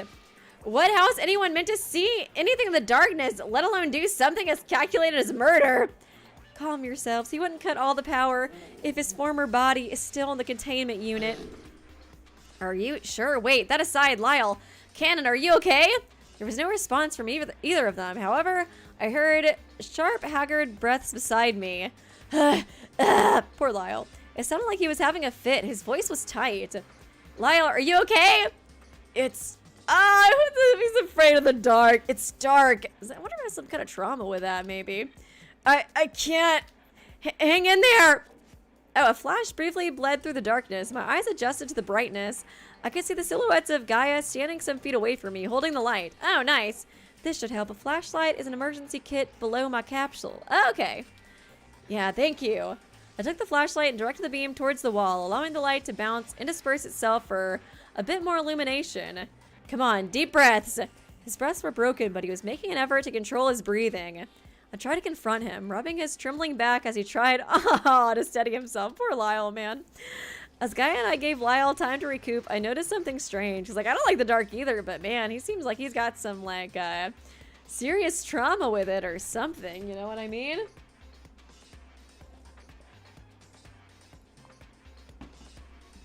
As Gaia and I gave Lyle time to recoup, I noticed something strange. Wait, where's Kanon? Oh, shit. Kanon! Oh, no. I called out to her, but got no is she dead again? No response. Did she get lost? Damn it, she has to be up to no good. As much as I couldn't help but jump to the same conclusion, I felt there had to be another reason for her disappearance. Don't say that. As much as we all hated to see the truth in the first trial, Kanon still helped us. And she even gave me the group photo she took after Ash's I'm more worried about her being dead than slaying. She probably went to look for the other three. How could she possibly see in the pitch darkness? Why did she just sit still? Why didn't she just sit still and do nothing like she always does? Damn, fucking roasting her. I can't say. I just hope she doesn't do anything outrageous. Ugh, sure, but there's no telling what could happen to her, though. Oh man, hopefully Kanon's okay. Not again! Oh god! Even on the good ending, dude. A body has been discovered on the trial grounds. God dang it. Say. Just as Zira said, the lights return after the announcement of a body discovery. You'll be granted a period of investigation, then we begin our class trial. Oh my god. No fucking way. I don't want to believe it, but the game carried on to take another victim. I gulped. Gaia, do you know who was... Oh, Gaia, do you know who was killed? Gaia, I mean, I don't know. Kanon is pretty sus, too. She just, like, disappeared and all of a sudden somebody died immediately. Like, Jesus.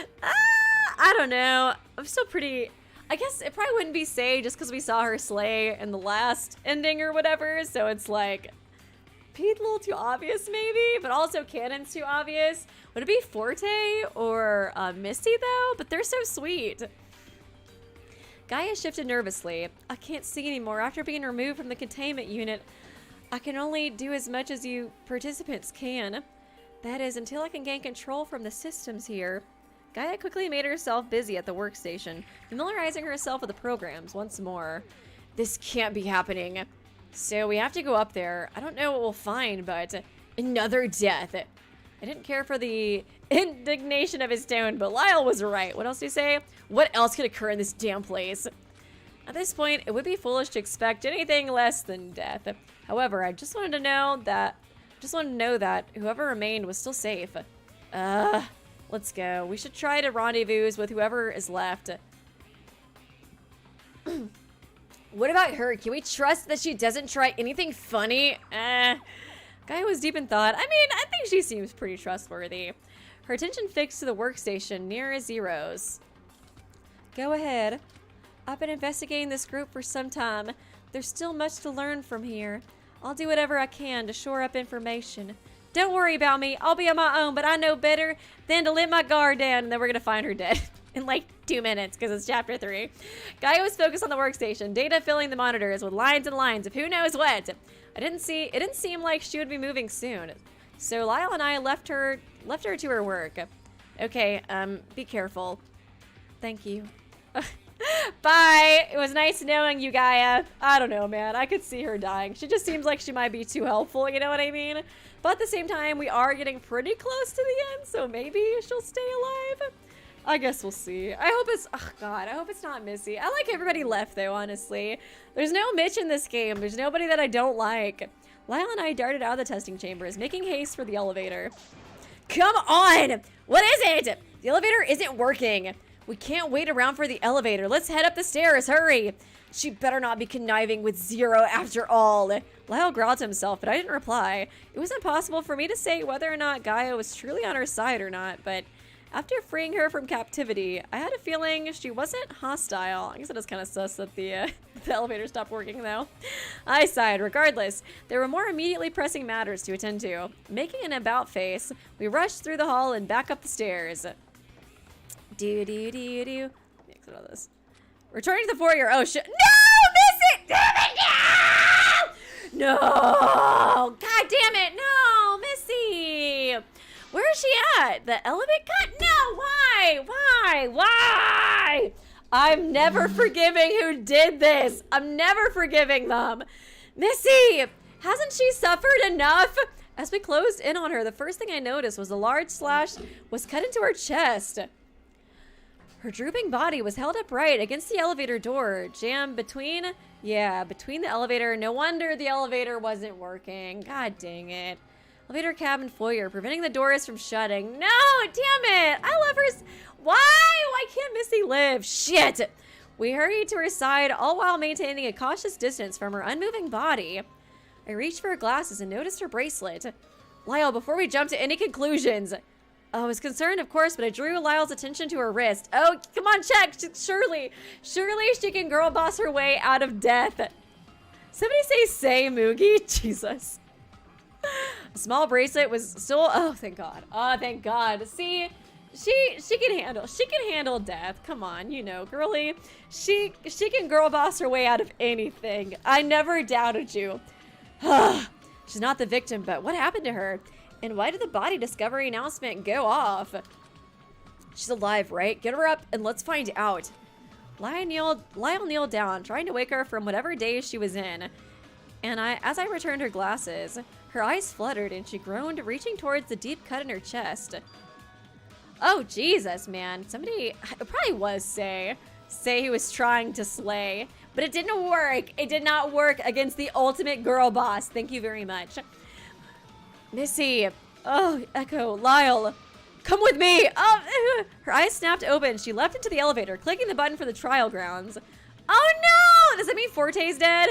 We gave chase and rumbled to the requested floor. Oh my God. Upon arrival, she's so epic, dude. Even with a slash across her chest, she's like still on top of shit. Upon arrival, we were met with another gruesome encounter. Oh, shit. Oh, I feel like Forte is dead, honestly. No, damn it. Fuck you, Say. What? Oh, no. His bracelet's pink, too. Fucking Say. Fucking Say. You got any explanation for this, girlie? Anything whatsoever? Anything to fucking say for yourself? How could you do this to little Forte? He was such a pure soul. Fucking Say, dude. Fucking Say. Forte, I know you can male wife your way out of this death, okay? I feel it. I feel it. Did she snap his neck too? It kind of looked like it for a second. I couldn't quite tell. Forte's body was covered in blood, and Say, of course your fucking name would rhyme with slay, stained with the liquids as well, was sitting on the floor with an emotionless daze staring at him. Would you believe me if I said he unalived himself? She said nothing as the three of us surrounded Forte's body. His bracelet was tinged with a sickening bright pink color that indicated his death status. Oh, man. As if the pools of blood didn't indicate it clearly enough. Jesus. What the hell happened when we split up? Got anything to say for yourself? Say? Bum-ching. Gotta use humor, you know, to cope with the drama. Thank you, Isley Rage, for the dono. Astonishment painted Missy's face as she took in the scenery. We whipped around to glare at the most damning person, with the one drenched in blood. It's not what it looks like, besties. What? Say's detached expression told us nothing. Or perhaps everything. Oh yeah, where's Kanon? We haven't seen her yet either. I'm sorry, I have no idea what I think I have a guess on what happened. You better not be lying. I'm not. Ugh. Missy flinched and tenderly tried to cover up her wound. Investigate as you wish. I won't stop you. I need to clean this up. Poor Missy. Ugh, she needs to go to the infirmary or something. God dang it. Zero was so on top of his shit putting Forte's portrait up there. Come on, dude. You couldn't have given it like 2 seconds. Missy tottered through the elevator into the infirmary on the other side, leaving us with the victim and Slay. I'm just gonna start calling her Slay. So care to share anything, Slay? Didn't think so. This is a mess. No kidding. Is it really up to us to investigate? We were just about the furthest away from the crime. How could we begin to infer what occurred 4 floors above? It's only up to us. Does it look like either Say or Missy are going to fess up? They're covered in... Well, I mean, at least, like, I don't know. I think Say's still way more suspicious. I mean, granted, she did kill them both in the last ending I saw, you know. Yeah, you're right. At the very least, we were together with Gaia, so that solidifies our alibi somewhat. Having said that, Kanon was still nowhere to be found. Can it be? Then let's get to it. Oh my god, fucking Slay. Ah! I want to talk to you. Slay was motionless and expressionless. She didn't dare look at anything except the body that lay before her. Yeah, she just spilled Pepto-Bismol on her shirt. That's it. That's all that happened. I didn't know where to begin with questioning her. I didn't want to I want to suspect her. I didn't want to suspect her. We're best friends, but it was difficult to think otherwise, I'll say. She didn't appear to make any attempt in hiding her involvement either. I stammered for a while before giving up entirely. So what's the big idea, Slay? Are you gonna keep calling me that? Saying nothing just makes you more suspicious, you know? Well, it certainly doesn't make her any less suspicious either. Sure, but blood makes a compelling case in favor of suspicion of murder. Oh, God. Fucking Slay, dude. Okay, I guess I can't do that. I don't want to look at his body. I feel like his neck does look really bad, though, too. Oh, it's the knife or the dagger that, you know, from Darling. It's kind of an interesting name. Abdomen wound. It looks like he was stabbed multiple times before the culprit plunged the dagger firmly into one spot. Surrounding the dagger stuck in his body, Forte had several tears in his shirt, exposing the lacerations in his abdomen underneath. The lacerations were noticeably clustered around the abdominal area. Okay. Oh, more blood from his head. Interesting. Oh, wait. There we go. I was like, it keeps, like, the highlight keeps going away. Behind Forte's head was a sizable pool of blood. It's possible he fell backwards, and the back of his head split from the impact. Okay. The thought was upsetting, to say the least. Huh. Oh, the dagger. Forte's body was lying face up with a familiar dagger stuck in his abdomen. That's Darling's dagger. Oh, I know. Thank you, Danganronpa's Rapier's voice. Oh my god. It's so sad, dude. In the scenario where anything like if this scenario were anything, thank you for the donation, by the way. Contusion of the octopus. I was thinking the same thing too, honestly, when I saw the blood from the head. If the scenario were anything like the scenario when I went with Missy to investigate, I can only assume the dagger came from her possession. But why did Missy herself suffer a huge slash? Okay, anything else to look at here? Doesn't seem like it. No. Okay, whatever. I guess I'll go back. Let's discuss with Lyle, the emo boy. The emo boy.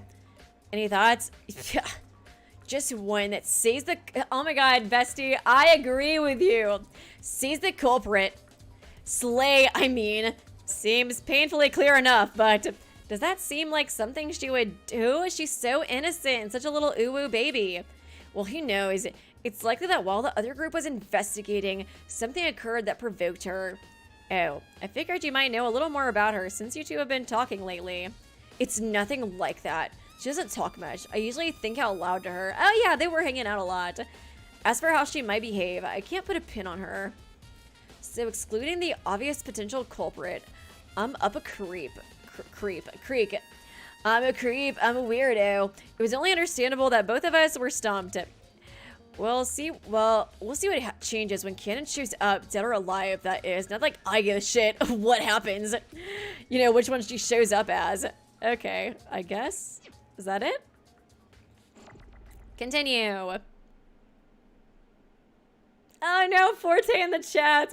I hope you'll all survive. I'm sorry I couldn't. No, Forte, I'll miss you.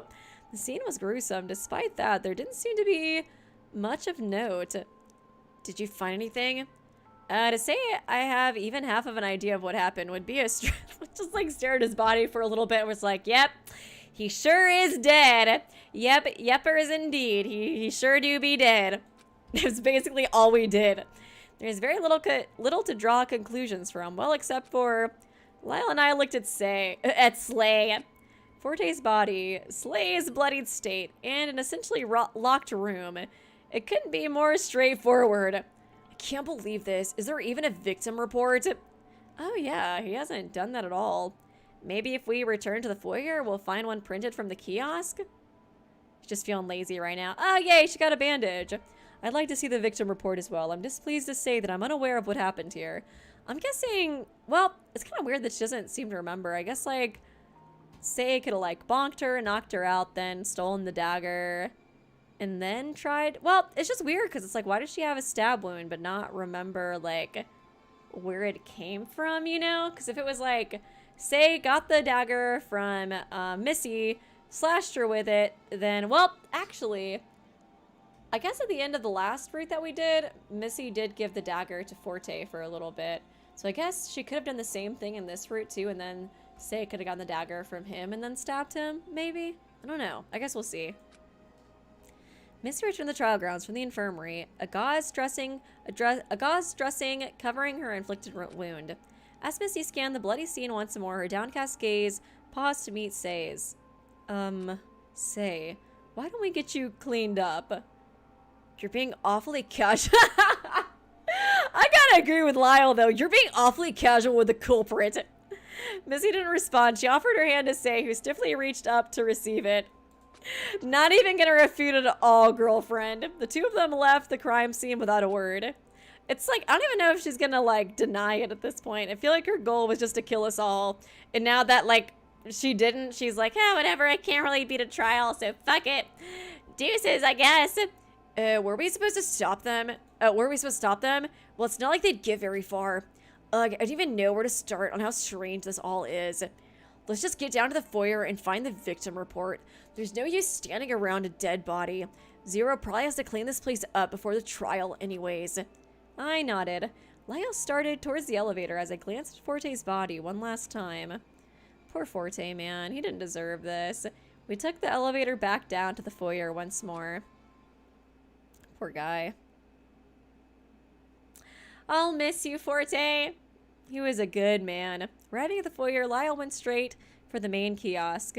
I stepped out to follow, but stopped at a familiar... Oh, no! Okay, that one. Whew. Thought it was Kanon's dead body again. A familiar photograph of Darling was on the floor. It had a small puncture at the top of it. Huh? I've seen this before. It was the same photograph Missy received for her special gift, but this time it wasn't with her when she received it. However, I noticed that the wall near the elevator had a similarly small puncture that matched the photograph, like what she did last time when she stabbed the photo. Could it be the two punctures in the wall and the photograph could be indicative of when Missy pinned the photo on the wall with Darling's dagger like last time? Yeah. Oh, so maybe that's where they got the dagger from then. But if the photo is on the floor, a puncture is in the wall, and the dagger is in a different place, someone must have taken the dagger out of the wall. That makes sense. What did it mean? If it meant anything at all. Hey, Echo, the victim report is over here. Ah, sorry, coming. I hustled over to Lyle as he waved the postcard-sized black sheet. Okay. It kind of seemed like they stabbed where his butterfly was, too. I wish I kind of would have looked more closely at his body, but that's kind of what it looked like. The victim's body was discovered on the trial grounds. The estimated time of death is 13:45. What is that? The victim's body discovered in the trial grounds. There's absolutely no information whatsoever. You're telling me this is completely useless. It's like, yep, he sure is dead, all right. Yep, it's basically the same thing our investigation rendered. It doesn't even say a cause of death. Yeah, it's all dodgy. I wonder if Gaia had something to do with manipulating. He is so sus of her. Manipulating the report. You think she had something to do with it? Well, I'm not ruling out the possibility. While Gaia allegedly lost her overseer visibility, it might be possible she had the capability of manipulating the report from the workstation. I grumbled at the thought of another suspicious act. Oh, that reminds me. Kanon is still absent. I hope she's not dead. She must be. If she were dead, another victim report would have turned up. Well, I think we would have had to have found her body, though, first. That's not very comforting. After our brief discussion about the victim report, Missy and Say emerged from the living quarters, meeting us in the foyer. Say's expression remained as somber as before. Missy's eyes were shifting with unease. Girl, I'm so surprised you went alone with her. Why would you go off alone with Slay?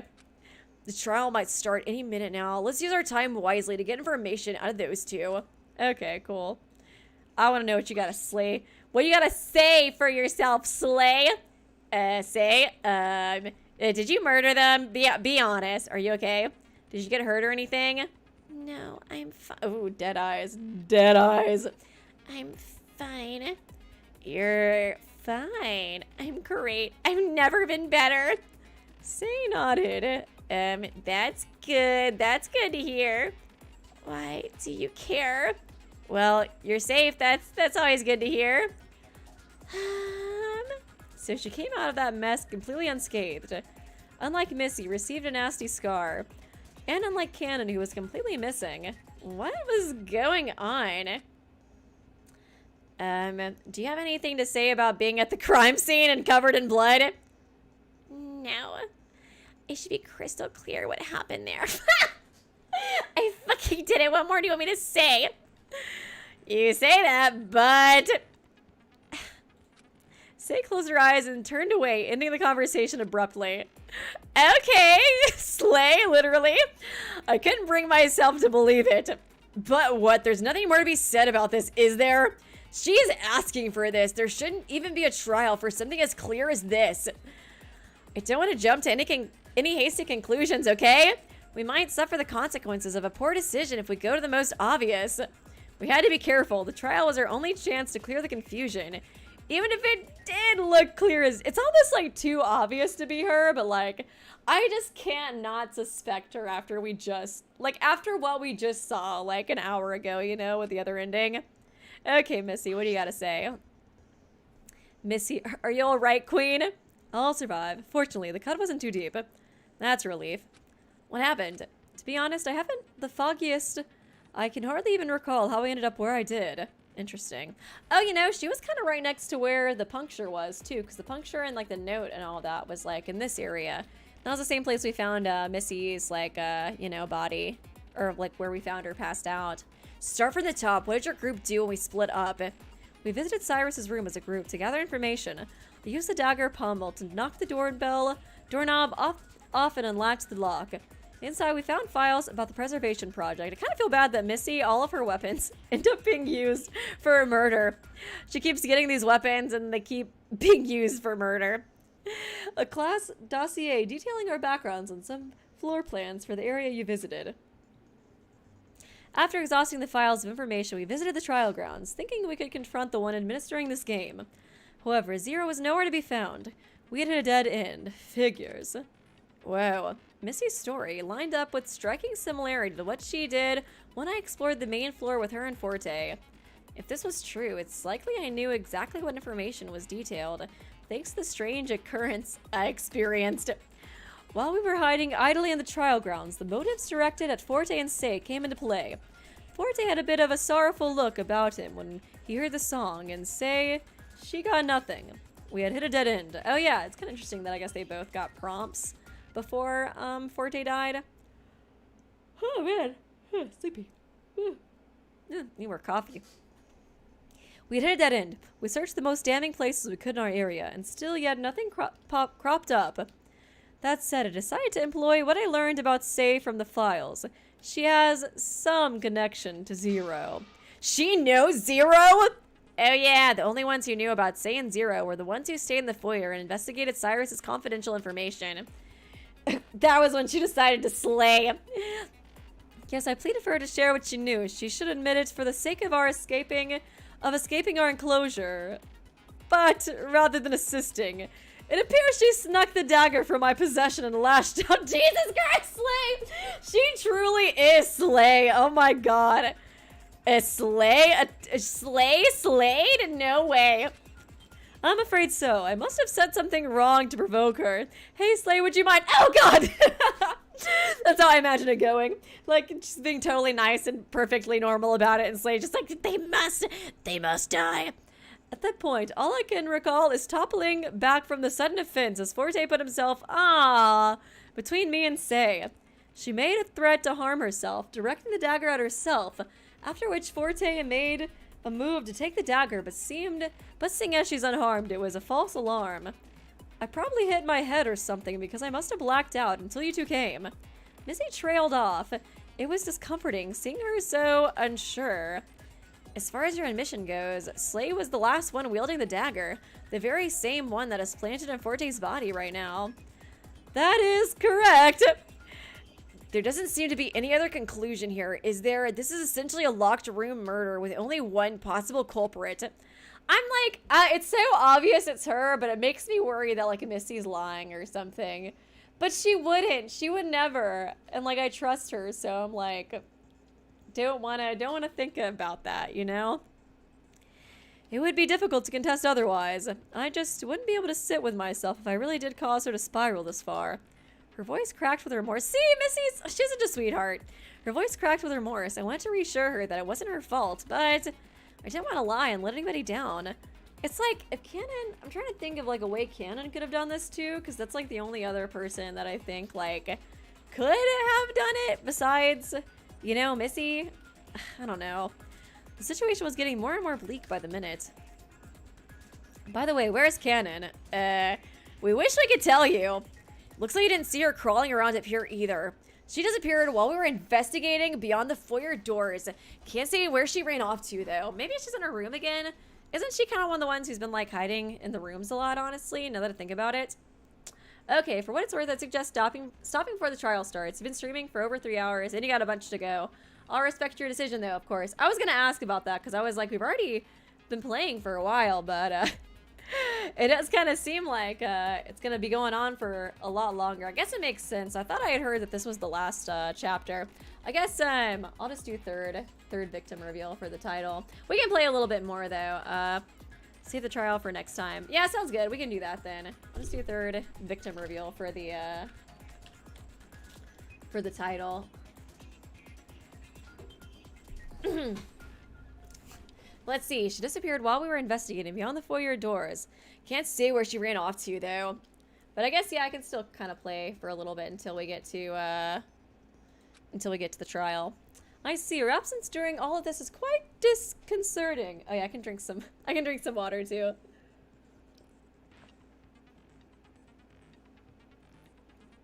Oh, yeah, the chapter end is coming up. Okay, so people are saying that, technically, the trial's chapter 4. Interesting.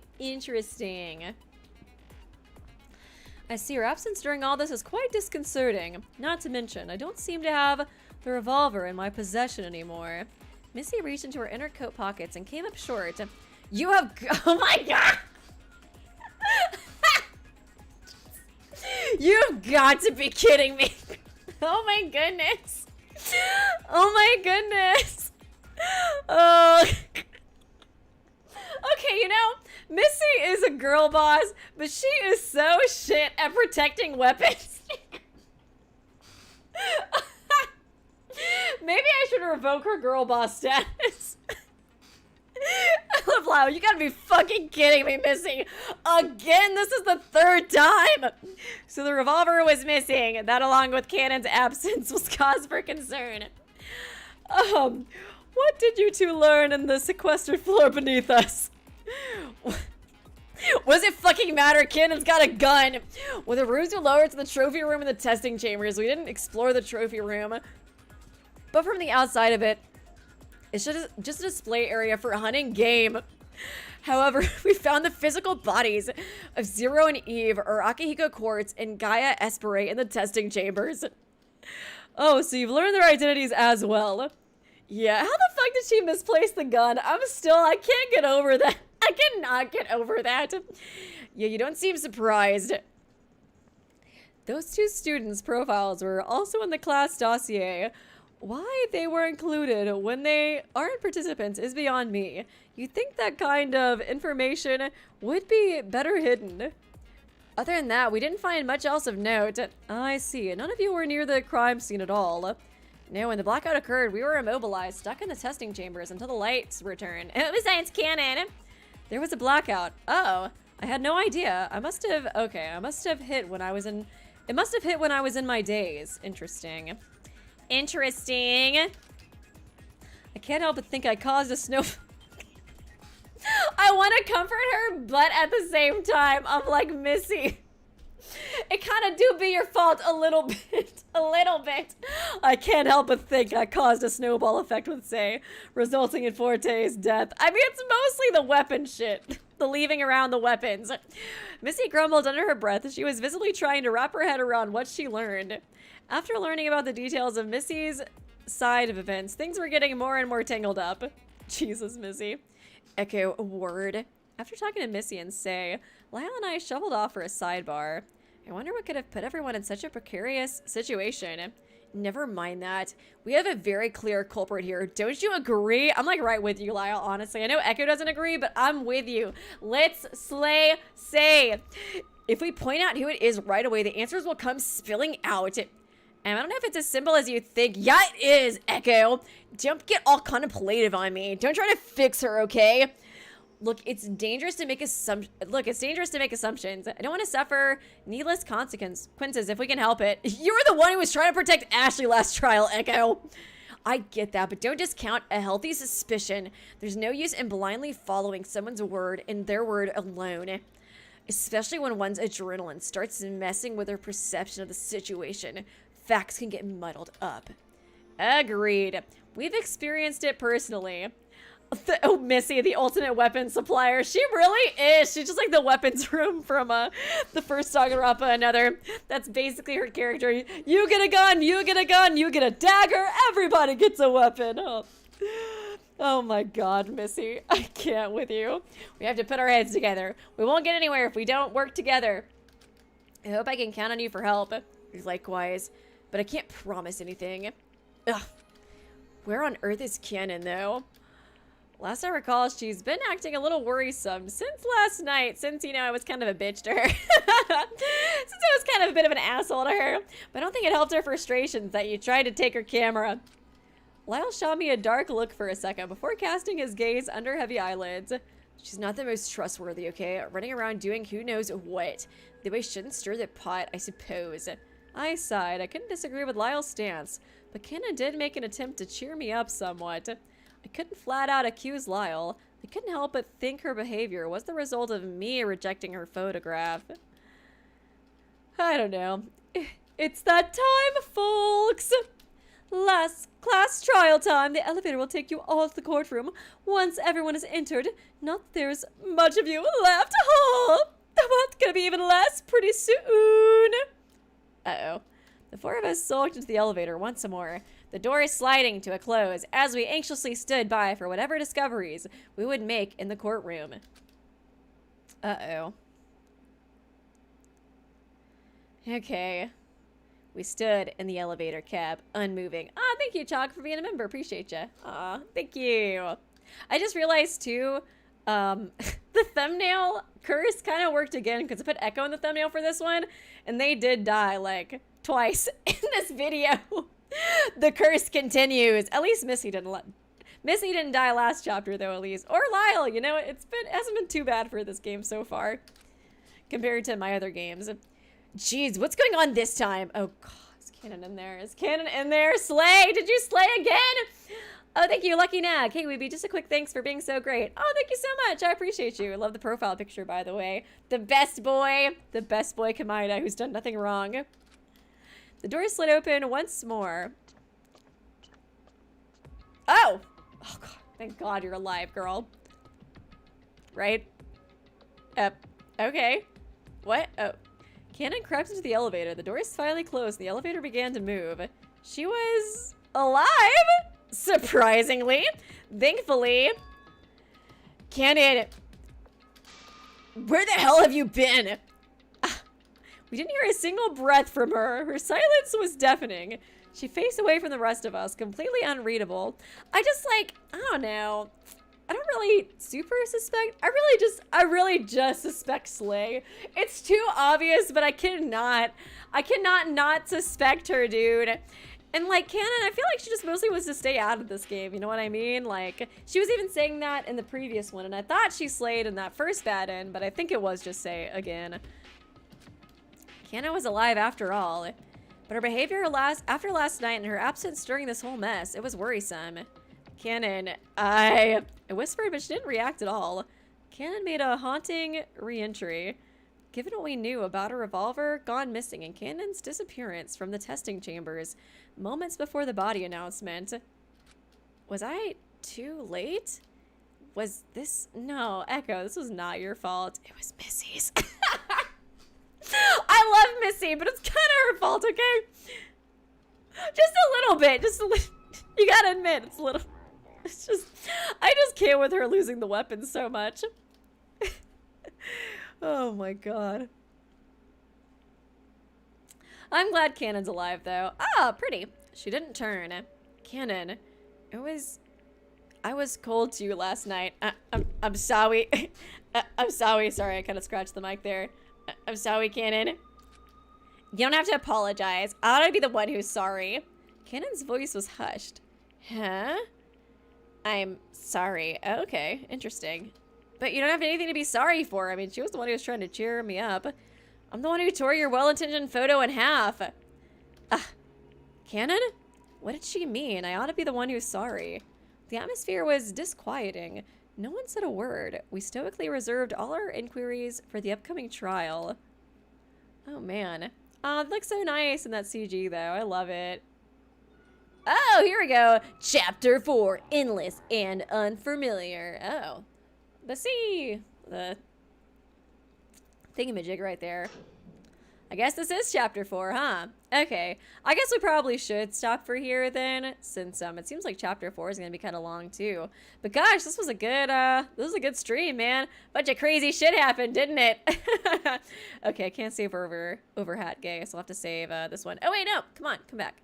Come back. Oh no, I can't save over.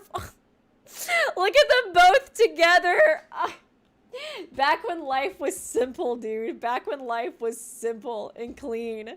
I'm so sad. I'm so fucking sad, dude. Okay, yeah. I guess I'll end the stream for now, and then we will finish up this game next stream with the 4th chapter. I think, yeah, that'll conclude the series, since it is decently short. I feel like, I don't know, I guess it seemed kind of longer than I expected. Maybe it's just because I talk a lot. Because I thought I heard it was like 10 hours, but I was like, man, I've done a few pretty long streams already. But I guess I just talk a lot. But yeah, sorry guys. We'll have to continue next time, since this chapter was definitely a lot longer than the previous ones. But thanks guys for stopping by. I should have a video up later this week, and I'll see you next weekend for Corpse Factory, and then again for Lapse. But yeah, thanks guys.